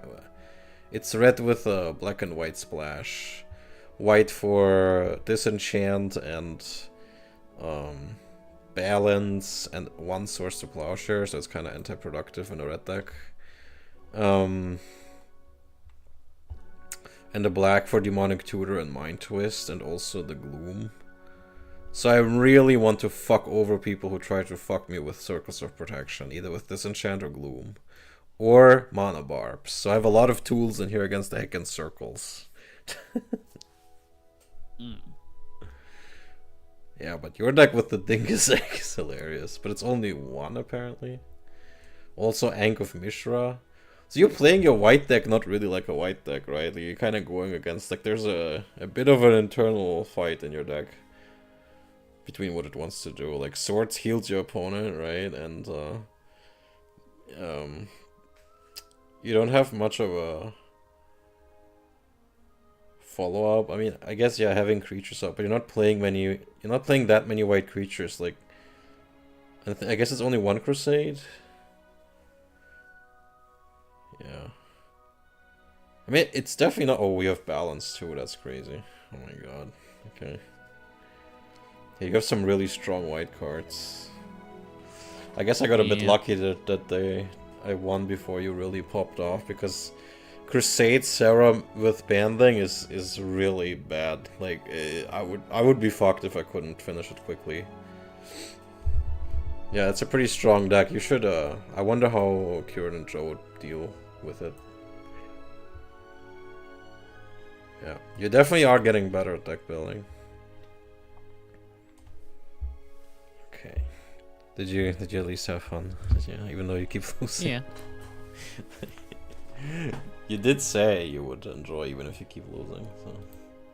Yeah, it's always a good thinking game. And you are definitely getting better.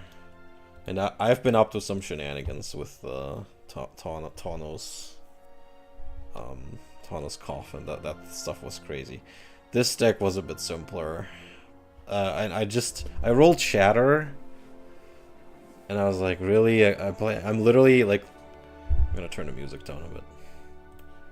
I rolled a Soul Ring and Wall of Stone last round, so I played an artifact deck and the red deck. And now I rolled Yoshin Soldier and Shatter, so I played an artifact deck and a red deck. I want to stop, dude. I want to play something else. But that's not my fate, apparently. Alright, are we doing your rewards, or do you want to... I guess you want to play the others too, right? You don't want to finish the round yet. Or at least you want to try, or do you want to finish? Yeah, we'll see what happens, possibilities-wise. We don't have to do rewards just yet. Alright, very nice. Maybe you can watch that Receivables episode until then, and then we can... And then next round's gonna be Legends, and that one's gonna be crazy. That's the one that has the first legendary creatures with the multiple colors in it. That's the one that people started building Highlander decks around that later became Commander, for better or worse. Yeah, Legends is gonna be the first huge new set with like 340, 50 cards. It's gonna be the first really big update. How many packs are we drawing from that set? I think 36. It's a 15 card per pack set again. But I think it doesn't have basic lands in the boosters, so like it's all spells, like usable cards, spells and lands, non-basic lands. Yeah. I'm looking at some of the cards now for like the legends, and I suppose you'll talk about this when you do your draws. Yeah, but do like you watch a lot those? of these legends, a lot of these legends have some crazy summon requirements. Like I'm looking at one legend, Barted Runax. And it costs a forest, a fire, a dark, and 3 mana on top of that. I'm gonna... Wait a sec, which one? I'm gonna put it on stream. Let me DM it to you. It's Bartel Runax. I have the whole set in front of me. Wait a sec. Bartel... Yeah, I see him. Yeah, I mean, many of the legends are kind of not good, so this guy can't be the target of aura spells. Okay, interesting. So the 6/5, yeah, for 6. Yeah, they were surprisingly underwhelming. They were the first legends. Some of them are pretty good. If you look at, I think one of the best ones is, where is he? Well, Nicol Bolas is expensive, but pretty good. But I think one of the more cost-efficient ones is Solkanar the Swamp King.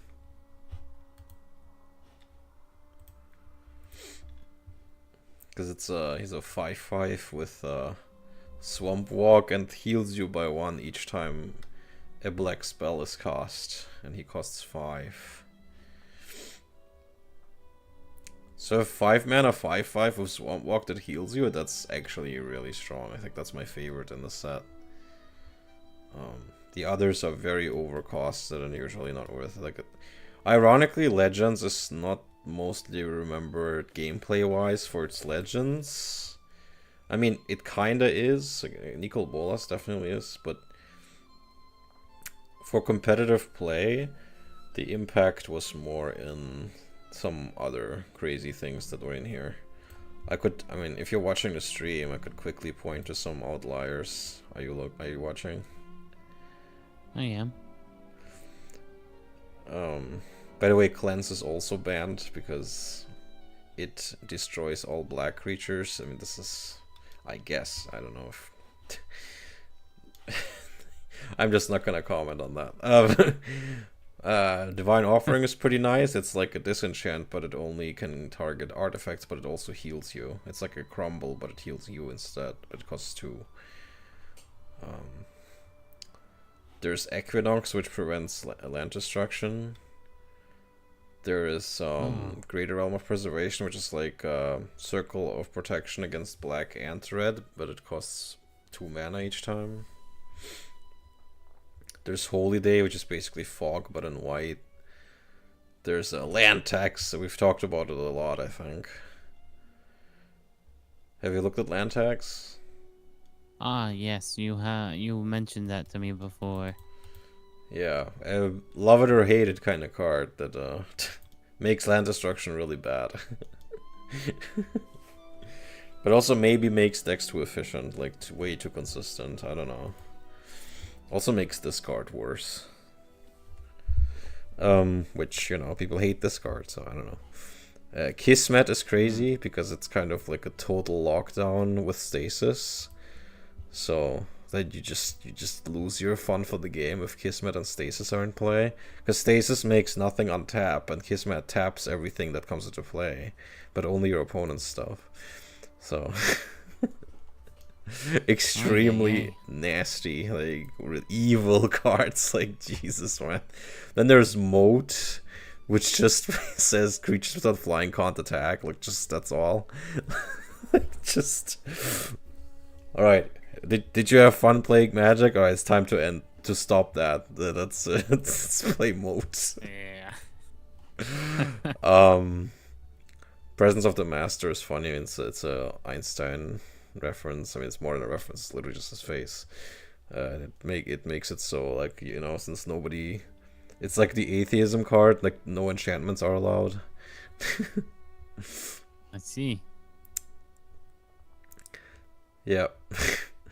Spirit Link, finally they put this ability on an aura, so something that's enchanted with Spirit Link, when it deals damage you gain life, as much as damage was dealt. Thunder Spirit is pretty strong, it's a 3 mana 2/2 with first strike and flying, it's a very efficient creature in white. Acid Rain, destroy all forests. Yep. Jeez. We had the first. This is not a Wind Drake, this is an Ezra Drake. Wind Drake is kind of like the colloquial term for a 3 mana 2/2 flyer, but this is a 4 mana 2/4 flyer, so it's a bit different. Oh yeah, Boomerang, that's a really significant one. You like Unsummon, right? Yeah. You seem to be an Unsummon gamer. Boomerang can target anything. Oh. Can bounce any permanents, even lands. Huh. But it costs 2.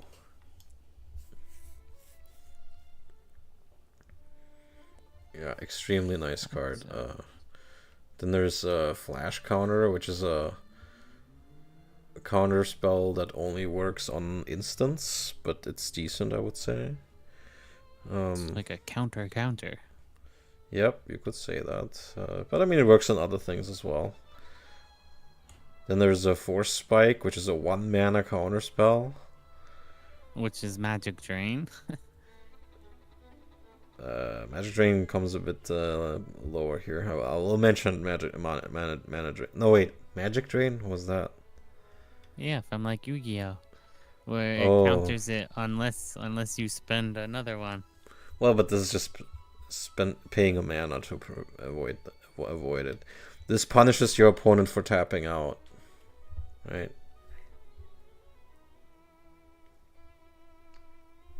Yeah.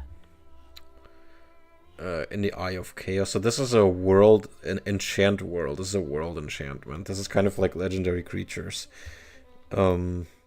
Oh yeah, this card. I'm just not gonna talk about this one for now. Maybe in my Yap video I will.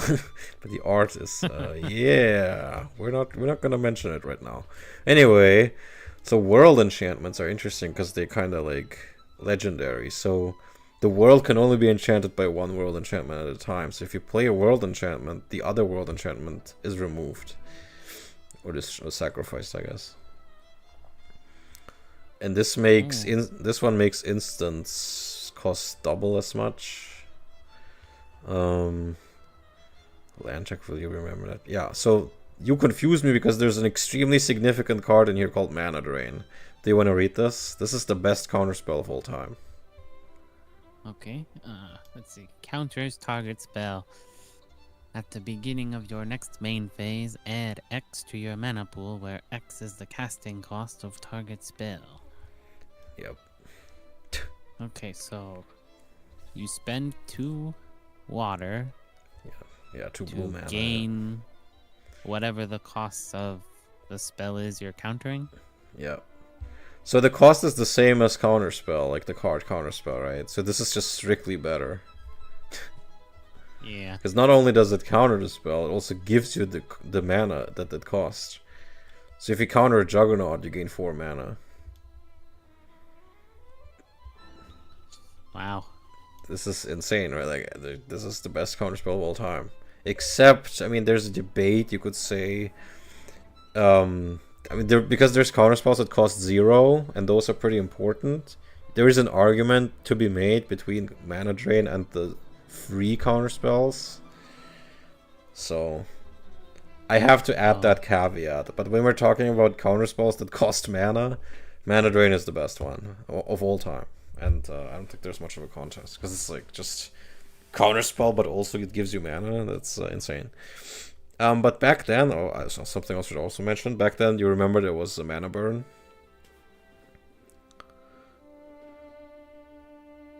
That doesn't sound familiar. So mana burn is if you tap your lands to put mana in your mana pool, but you don't spend it between phases, you take damage for unspent mana, right? I never knew that. So that's something that existed until like 2010. And then they removed it because people just kind of kept forgetting about it, and it was weird and didn't matter that often, and people just kept forgetting about it. So this was supposed to be the downside. Like this is the downside, that you could suffer from mana burn if you use this. That's the downside to counterspell. That the intended downside, but it's such a unimportant downside, and then they removed it anyway. So that was crazy. Psychic Purge I like this card because it deals 1 damage to something, or if it's discarded by your opponent, your opponent loses 5 life. This is like the first punishment for playing this card, and I like that. I like punishing this card. I really love cards like this that activate when your opponent tries to discard them. That's pretty cool. And can you imagine if this existed already in the 4th set of all time in 1994? That's crazy, right? Yeah. Recall is pretty good. It allows you to get cards from your graveyard back to your hand, like multiple cards, but it can cost quite a bit. But this is used competitively. Remove Soul is a counterspell only against creatures, but it costs only 2, like a colorless, and so this is more splashable than counterspell is. Reset has some use somewhere. Seems like blue gets really strong with this set. Well, I mean, yeah, mana drain is insane, but white did get moat and land tax and well, not much is comparable, I guess. This is one of the most hated cards of all time. Divine Intervention. Have you read it? Oh, Kismet. Yeah, I forgot about Kismet. And Mode and yeah, Divine Intervention. Do you want to read this? This is like why does this exist? Why would you make this? Why do you do this? Costs 8. Yeah. Okay. Do you want to read what it does? Removing it. Oh. That's yeah, like literally why? Why would you print this? Okay. Right? Like, why does this have to exist? Why does this have to be a thing that exists? Like, you have to ban it for competitive environments, and in casual environments, why would you play that? You're just gonna make people punch you. Like, huh? Yeah. That's one of the stupidest. Like, I don't understand why this made it to print. That's crazy. Yeah, so white got also some very strong stuff, but mostly unfun stuff. A lot of the cards in the set are just make the game less fun, but they're also really strong. Oh god, I want to show you Chains. Oh yeah, Zephyr Falcon is a bit of a meme, but yeah, Chains of Mephistopheles. This is the brain breaker. Do you wanna break your brain and read the card text? Okay. Every time a player draws a card, that player must first discard a card from his or her hand. If there are no cards in the player's hand, take top card from library and place it in the graveyard instead of drawing. This enchantment does not apply to the first card drawn by a player during the draw phase. Yeah. Do you get it? So, like, it doesn't affect your normal draw, but, like, if you were to tap Library of Alexandria, Yeah. I guess it would force you to discard one first. Yep. And if you have nothing to discard, it just mills a card. Alrighty. Yep. So the people like keep joking that this card is like overly complex. There's even flowcharts if you search for this card's name online. There's flowcharts for its replacement effects. And yeah, it's just funny. Darkness is a fog but in black. So they made a fog in white and a fog in black. Some of this art is insane. Look at this. Yeah. Or Mr. Evil Eye of Ormspy Gore. Non-eye creatures you control can't attack. This creature can't be blocks away walls. That's also funny. Summon Evil Eye. It's so funny. Anyway. Well, Fallen Angel, I really like that one too. There's Greed, which is very fitting. Like, it very symbolizes black. Finally black gets card draw, but...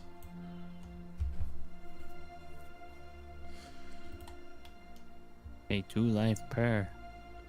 Yeah, 1 black mana and 2 life. Draw a card. You can do this as many times as you want.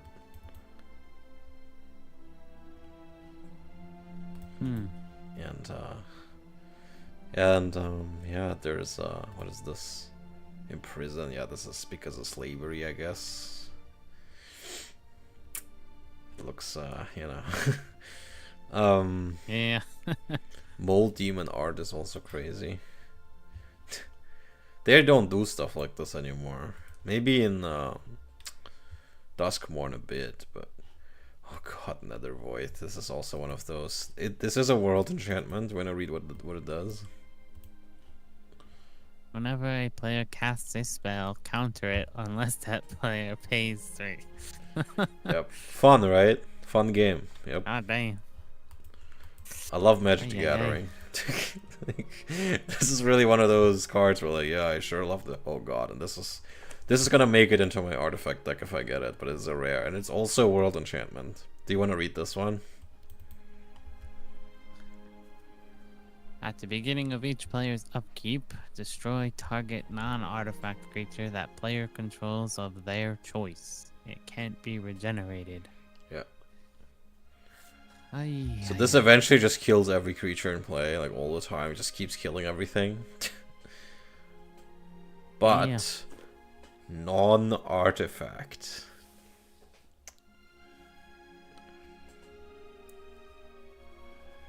So if you only play artifact creatures, you're safe. Yeah. So this is played in artifact decks. It's really good, like extremely strong. But people play world enchantments just to destroy the opponent's abyss. I also like the flavor, the abyss. I mean, that sounds pretty powerful.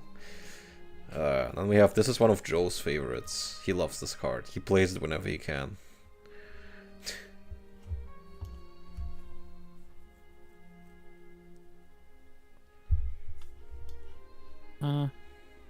Yeah. I can see why. Yeah, he loves making those kind of decks that force the opponent to draw a bunch of cards. Like with Howling Mine. Right? Because this only hits the opponent, and with Howling Mine, the opponent... Like, if, like, I don't know, you try to play 2 or 3 Howling Mines, and it's like 4 damage per turn. And yeah. So black also gets some fun stuff, particularly the Abyss and Nether Void, like really just fuck off cards, like just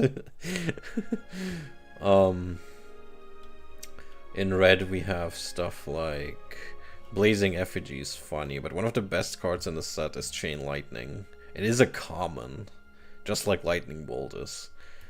Chain Lightning is basically Lightning Bolt, but as a sorcery, and it has a bit of a secondary effect that could be a downside or an upside.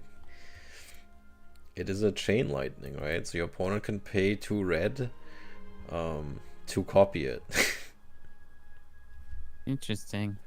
And then if he does that, you can pay 2 also to copy that. But it doesn't come up that often except in red mirrors, right? But you could have like a Mox Ruby or something. You could have some way of making red mana. And then you have to be careful with this. But yeah, obviously 1 mana for 3 damage is still extremely good even as a sorcery. And yeah, and the chain thing doesn't come up much, but when it does, it's funny. And we have the kobolds, which are free. Then we have an aura that gives vigilance for the first time. We have the Dwarven Song, which is silly. Giant Strength, which is 2 mana to give a creature +2/+2. There's a wall theme. There's a Immolation, which I kind of like Immolation. It's a 1 mana enchantment that gives a creature +2/-2, so you can use this as removal. Red doesn't get toughness reduction much, so this is interesting for me. Oh god, I've You know how like could you put like let's say your opponent has a 2/2 monster creature on their side of the field. If you put that on their 2/2 monster, does it Creature. automatically die? Because yes, that's what I just said. Yeah, if you can use this as removal. Yep. okay. You are thinking correctly. Mountain Yeti, I've used this in the previous proc so many times to hilarious effect. I mean, it's just funny. Because, I mean, this is literally a reference to this old Yeti photo, right? Like, it's literally that one. And you remember how old that meme is? Because this is literally 1994. This was probably new at the time. Like, holy shit, like, wow, that... Jesus Christ. So even back then they were putting memes, or like, it wasn't called a meme back then, but it kind of is one, right? Like a cryptid, I guess, but it was kind of always funny. And yeah, so this has Mountain Walk and protection from white, so it's, I put it in my sideboards against white and against red. Yeah, that's pretty smart. And then there's Pyrotechnics, which is okay. It's a new concept because it costs 5 for 4 damage and as a sorcery, so that's bad. But you can split the 4 damage into any number of targets. So yeah, for splitting damage, this is way more efficient than a fireball, obviously. But yeah, and there's Spinal Villain, which looks like it has 2 asses on its face. And it's actually pretty good. Yeah. If you're going against the blue deck, but I've never used it. Definitely want that in here. I've never used it because it's so rare and it's never been reprinted in anything, so that's a bit of a shame. I guess they didn't like the art. Fair. Tempest Efreets. They were still printing Efreets. Interesting. Waltz. Winds of Change. I always have to think about the song. What? Did you wanna save some card chatting for your poll stream? Well, when I do that, I'm gonna go into more detail. Like, I'm just pointing out notable stuff right now. But this is the card is a bit underused, maybe. This is like it's not card destruction. What's the Yu-Gi-Oh comparison? Reload, I guess, but for both players.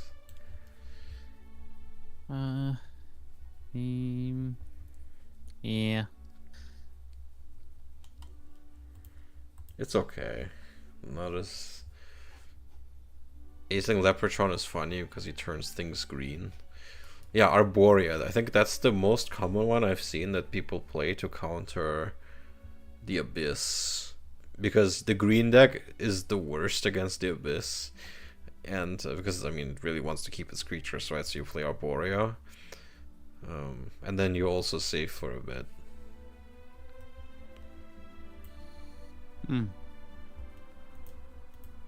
It's kind of cool. It's cool tech to counter Abyss.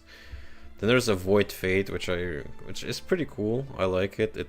It's a counter spell in green, but it only counters something that targets one of your things, and only instants or auras for some reason that target one of your permanents.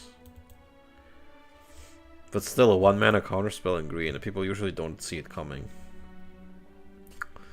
because you're in green. Like, why would they expect a counter spell, right? Yeah. Then there's another world enchantment that's really crazy. Just everything has haste. This turns magic. This turns magic into Yu-Gi-Oh. Boom. Alrighty. Just giving everything haste is kind of crazy. Yep, for just 1 mana too. It's a world enchantment too. I think I've mentioned that. Floral Spasm is funny. Pixie Queen. What is this? This one is because of the name. This word, they don't want it around anymore. Rabbit Wombat is funny. It's one of the first enchantment payoffs. It gets +2/+2 for each aura on it. And it also has Vigilance. Which is hilarious. And it's a Rabbit Wombat, which is hilarious. Stormseeker is also something people don't really see coming because it's direct damage in green. At instant speed too. Oh wow, that is pretty good. It's not that good, but it can finish a game in a way that people don't see coming. Well, like the last couple duels against you, whenever you get your libraries up and running, you have like 7, 9 cards at a time. Yeah, I mean, it does cost 4. I mean, it took me a long time to get that many cards in hand. Especially with your strip mine, I had to be careful with it, and yeah. Sylvan Libraries finally gives green like an extremely good, I would say Regrowth and Sylvan Library are like the main 2 green cards that are played in 5 color decks. Like if you're gonna splash green, it's for Sylvan Library or for Regrowth. That's how good it is.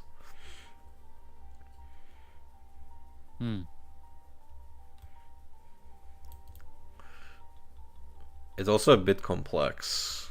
It's kind of crazy still how this was in the 3rd set, right? Like, that's crazy. And it only costs 2. And it makes you basically draw 3 every turn, but like it's 2 additional ones, and for every, like, out of those 3 you pick up to 2 that you put back, and for each one you didn't put back you pay 4 life. I think I explained it badly, but I mean, you have the text in front of you. It's also a bit in the Cockatrice we kind of have to do it a bit differently, because in real life you can, like, people see which 3 are new and not in your hand yet, right? Because out of those 3 you have to pick 1. So in Cockatrice we just look at the top 3 cards of our deck and pick one of those and put it into our hand. That's how we do it. Okay. Whirling Dervish is a aggro staple, I would say, kinda, sorta, in zoo decks, like green-red, or just green. It's very annoying. Protection from black, and every time it deals damage to the opponent, at the end step, it gets a +1/+1 counter, so it keeps getting bigger. Especially against black, like, it just keeps getting bigger, because it can't be blocked by black creatures, right? So, it also can't be terrored. And it can't be dealt damage with Pestilence, so...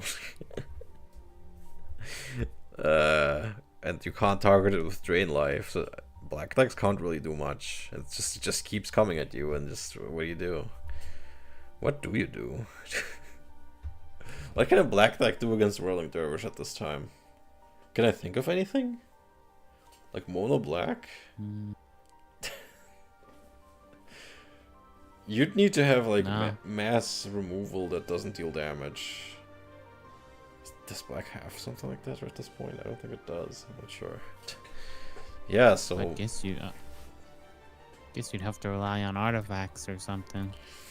yeah, where you play Non-color. yeah, you play another color like red. Black red is a natural combination, I guess. Winter Blast is pretty cool, or Wood Elemental. This is often seen as the worst card in the history of the game. Like, literally the worst card ever.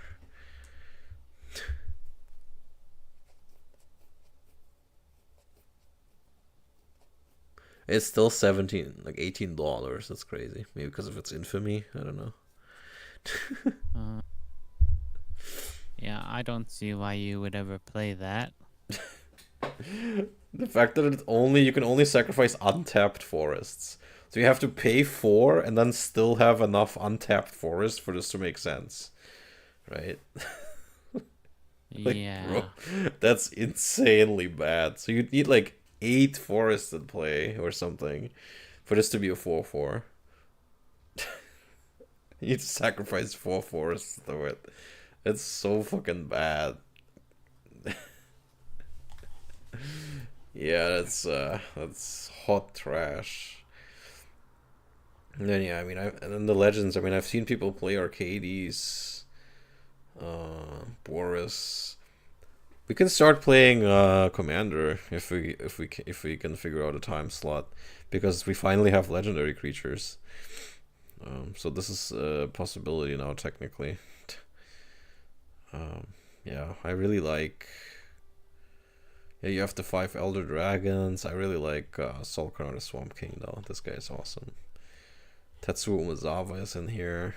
And then the artifacts. There isn't really that much, I think, except for maybe... Yeah, Arena of the Ancients is crazy. Like, Commander players really hate this card. Like, it's like one of the most hated cards in the... Because it just taps all legendary creatures and doesn't let them untap. That's it. There's not even a condition. Like, it's just get fucked. It's just... Seems a bit annoying. Well, usually it's not, but specifically in Commander, right? It's like, bro, why the fuck would you bring this? Like, that's... Yeah. Dude, this set has so many cards that make the game just unfun for no reason. Like, it's just... Oh, Mirror Universe is in this. Oh yeah, I gotta talk about that. But also Relic Barrier. Triassic Egg, that might be for you as a Dingus Egg Enjoyer. This gives Legends banding, but it's awful. Oh yeah, Pendle Haven is really good. And oh god. I think that's about all the notable. So Mirror Universe, so back then you didn't, when you were at 0 life, you didn't lose immediately. You lost at the end of the step, I think. So basically with Mirror Universe, you exchange your life total with your opponent, right? So Yeah. you would get yourself to the 0 or below, like with, I don't know, City of Brass, or dealing damage to yourself somehow. Pestilence. Yeah, maybe. And then you would, at the beginning of your upkeep, sack this and change life totals, and then your opponent is the one that loses. That's why this card was actually competitively viable at the time, until he changed that rule. And I don't know why it's $330, except that it's on the reserved list. But yeah. I guess it's never been reprinted. Also why. It's a pretty funny effect.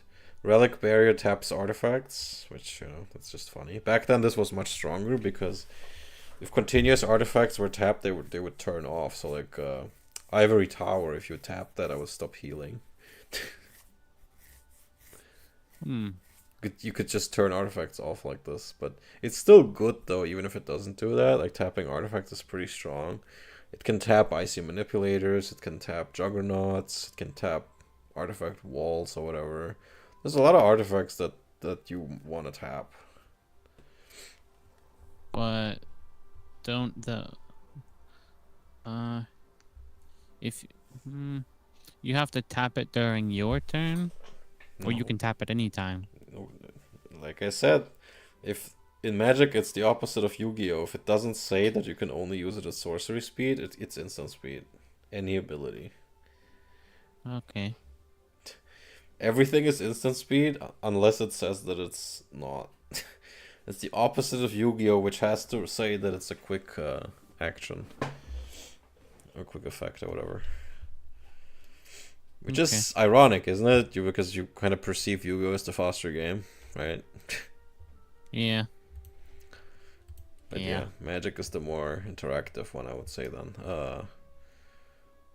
Pendelhaven is pretty strong. It's a legendary land that either can tap for green mana or to give a 1/1 creature +1/+2. So this works with Llanowar elves and script sprites. It works with a lot of things. It can make them in 2/3s for a turn, which makes them pretty durable and stuff. Yeah. Huh.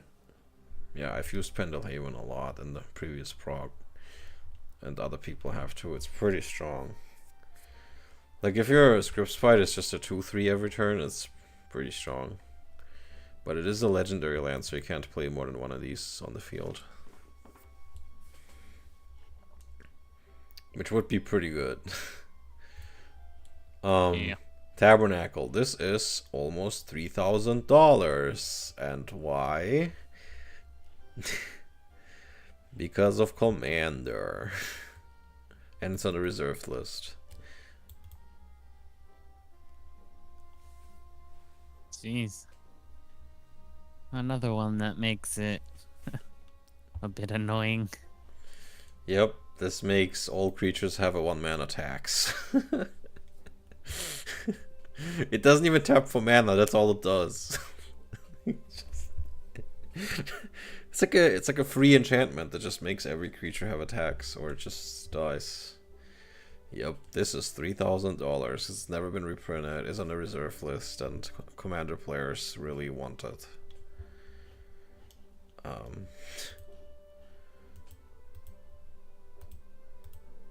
I guess I did end up talking about a lot of these, but yeah, I will still yap a bit. If you drew that on your first turn, and you go first, you basically just won, didn't you?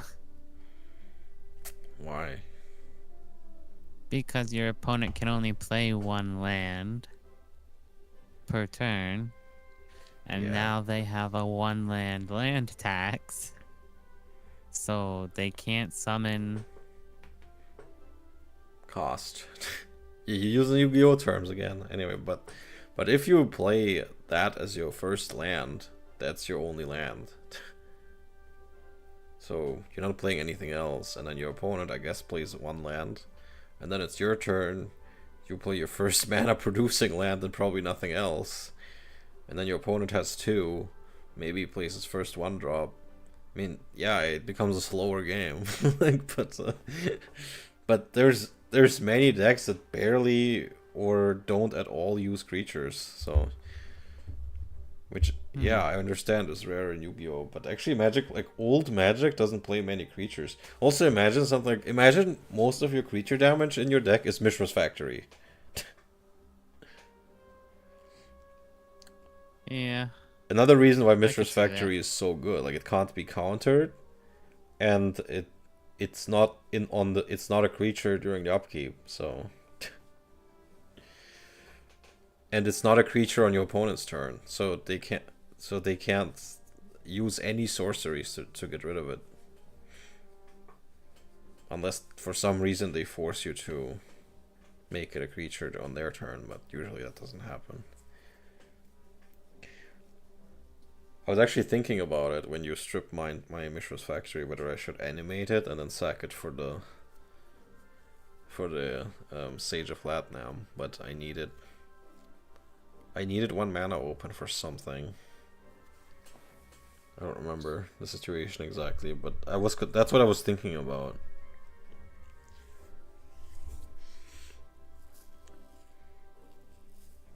Like I also would have had to take 2 damage from a Psychic Venom, but that's what I was thinking about.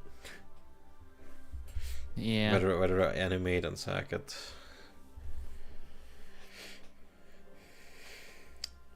But yeah, that's rare that you do that. So yeah, so Mishra's Factory has so many advantages that you don't immediately see, but it's just, you know.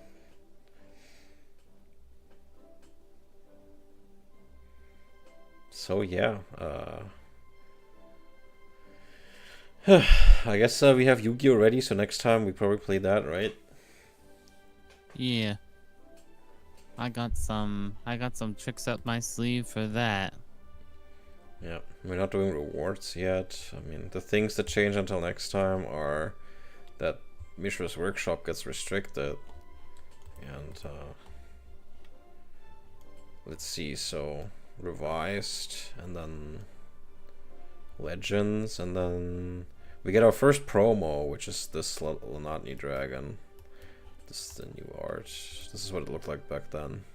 This is just basically a dragon well, but with 1/1, but also it has banding. But yeah, not really played much at all. It's more like a nice prize, but not particularly good. No. Yeah, our first promo card, and then the next set is unironically maybe my favorite set of all time, the Dark. I'll talk about it when we get there, but yeah, the Dark is, and I'm not the only one. I've seen people mention it's their favorite set ever. Not necessarily because of the gameplay, but a bit because of the flavor and the lore and the art. Yeah, it's not called the Dark for no reason. Alright, so you had fun? Yep. Wait, so the Dark comes out in August, and I have to check if these restrictions happen. This seems to probably, but because this has no the Dark cards on it. This is mostly stuff from Legends. Chaos Orb, Falling Star, Mind Twist, Mirror Universe, Recalls, or the Ages and Underworld Dreams, all restricted. I think I've explained a lot of these, like why they would be restricted. Especially stuff like Mirror Universe, Mind Twist, Underworld. Yeah. Underworld Dreams is debatable. Recall. And all legends, for flavor reasons, they restricted them as well, so you could only have 1 copy of each legend in your deck. That was more for... Oh yeah, and they banned Divine Intervention. Like already at that time, they're like, alright, we don't want this card in the tournament. Like, fuck that thing. Yeah. Yeah, and then Maze of Ith. That's the Dark card. Yeah, okay. Yeah, I mean, that's been, 2.5 hours. I think that's a good time to stop here. Thanks for coming by, Echo. Yeah, I know we're both busy right now, but yeah, we found some time. Yep. And I hope you start winning soon. Like, I'm gonna cheer for you. I want you to beat Kieran at least. He's been getting uppity. I will keep trying my best. Well, look at Joe. He basically started playing more last year, after not playing for a very long time, and only like once or twice, and then now he's actually pretty good. Both at deck building, he might even be more creative than me. And he keeps trying zany stuff that I don't. I did show him the Taunus Coffin Triskelion interaction, and he was pretty impressed by it.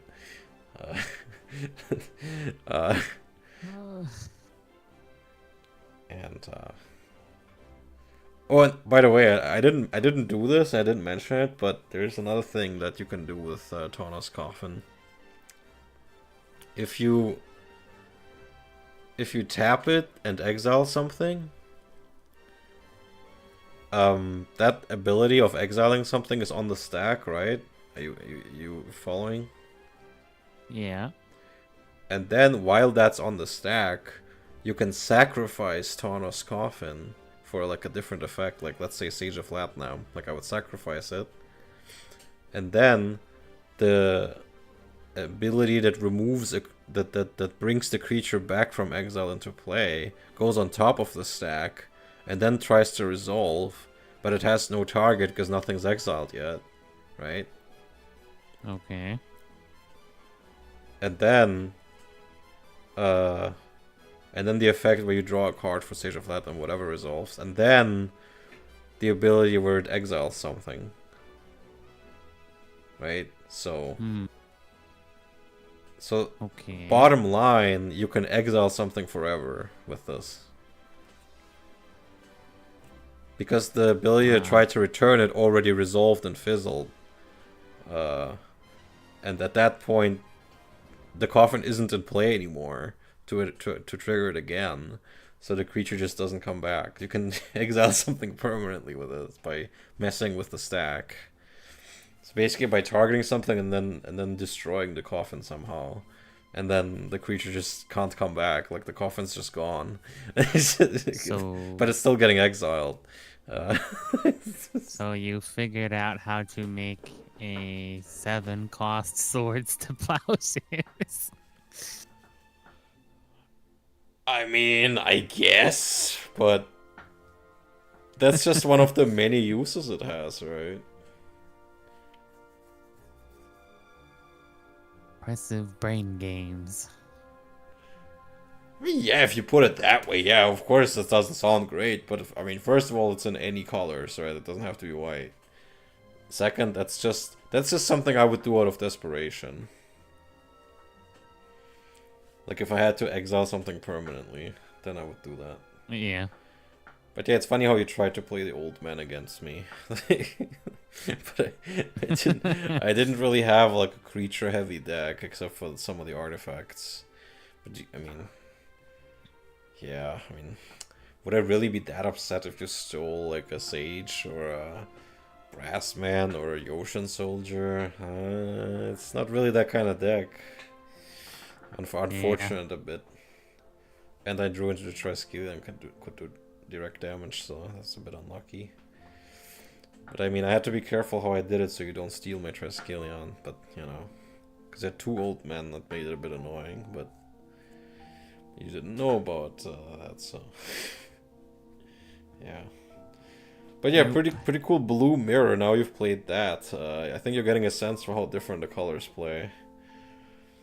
It's almost like a different card game between playing blue and playing red, right? Yeah, for sure. There's definitely more of a gameplay variety than early Yu-Gi-Oh, right? Like that's kind of what people like about Magic. It's very modular. Like it can be totally different gameplay experience based on the colors and what you're doing. Yeah. Even though I had a like a blue or red deck last round, like they were artifact heavy, so you could also just not do that. I kind of forced myself, but yeah, and there's a big difference between a red deck that's around artifacts and one that isn't. Like the ATOG thing. Oh yeah, that guy. Yeah. I even told you this time I'm not playing him. Like, I don't want to play the exact same thing two rounds in a row. Like that's kind of. Even if I rolled into an artifact deck again, I was like, okay, I'm gonna do something else. I'm gonna play basically almost mono blue, with artifacts. Actually, almost forgot. This is So you've seen the Urza lands, right? Like Urza's Mine, Urza's Tower, Urza's Power Plant. The ones that, if you have all 3 of them, they make 7 mana. You remember that, right? So, so that's called Urzatron. Like because of Tron, because it's like a robot that you combine into like a strong one, right? Yeah. That's called Urzatron, and one of the major content creators for Yu-Gi-Oh! On YouTube is called MBT, and MBT stands for Mono Blue Tron. So I think he's played Magic in the past, but he's one of the biggest Yu-Gi-Oh! Content creators, so maybe you've heard of him. Yeah, we could just search I got- MBT or something and you'll find him. He's pretty big. So that's funny, like one of the biggest Yu-Gi-Oh! Card creators has a magic name. But you wouldn't really know that if you don't know what the initials stand for. Yeah, Mono Bluetron. And that was a deck, you know, like people played like blue with a bunch of artifact interaction and stuff, because blue gets a lot of that. You've probably seen it in Antiquities, got like reconstruction and energy, power energy, whatever it's called, that makes costs cheaper and stuff like that. Yeah, so blue gets a lot of like big brain artifact interaction, whereas black kind of doesn't. And red is better at smashing them than using them. Yeah. And white just kind of brings them back or something, but yeah, not as much. Okay, enough yap. We will play next week probably. I don't think... maybe I promised something on this Tuesday, but Kieran didn't have much time, so... and we probably will play Sorcery again next time we're with Kieran, which is probably next week on Tuesday. And he might have Colin. He said Colin probably won't like Grand Archives, that's why we're doing Sorcery. Yeah, so that's gonna be fun. So thanks for tuning in, guys, and hopefully we will stream again soon once I finish my move, which is in the next couple of days. It's almost over. Yeah, good things come in May. And yeah, thanks for tuning in, and yeah, more prog, and I keep promising Pokemon TCG Live. That's still coming up. I have not forgotten. Also, I've updated the wheel because of the... we are now in Q2 almost, or no, we are in Q2. So there's the Q1 wheel for 2026 is updated, which means Star Wars is not on it anymore because it just hasn't sold enough, I guess. But instead we might play Dragon Ball Fusion, Dragon Ball Super Fusion World. That has an official client. I already have an account. I've tried it out. It's pretty fun. So we might spin that and play that. It's been kind of hype lately. There's a lot of collectors buying it up. I'm not sure if they... I mean, they don't buy it for the gameplay, but we are focused on the gameplay on this channel, so yeah. Again, yeah, thanks for tuning in, guys, and socials are in the description. There's a Discord link in the description. Discord has been more active lately, so that's very nice. And yeah, if you like, you can donate it, buy me a coffee, and thanks for tuning in, and have a nice rest of your week, guys. And any last words, Echo? No. Be sure to tune in for Yu-Gi-Oh! Next time, because I am trying some new things. Yeah. Yeah, I'm sorry for being salty last time, but even though I'm guilty of making mean decks like that myself. The jars. Yeah, well, it wasn't really Empty Jar, because that's mill, but yeah, pretty annoying stuff. Morphing Jar 2. But one of my decks is kind of mean too. This time I promise to be at least 70% less annoying. Did you calculate it? One of my decks is almost entirely cards from this set. Oh. So that'll probably be a first. We might be on the same thing if I'm guessing correctly. Yeah. Because oh dear. My pulls were pretty bad. I'd say my pulls were pretty good. Okay. So you might be overall. You might be on Gravekeepers. That's not what I'm on. It would be funny if you have Necro Valley, because I don't. No comment for now. Yeah, I honestly hate that Necro Valley is a super rare, and without it, you can't play the whole archetype, right? Like, it's just, you can't. Yeah, that is unfortunate. I didn't get it, so it's over, I guess. Maybe I get it. Maybe I lose and get it as a reward. Yeah, anyway. Thanks, guys, and thanks for tuning in, and see you next time. Bye.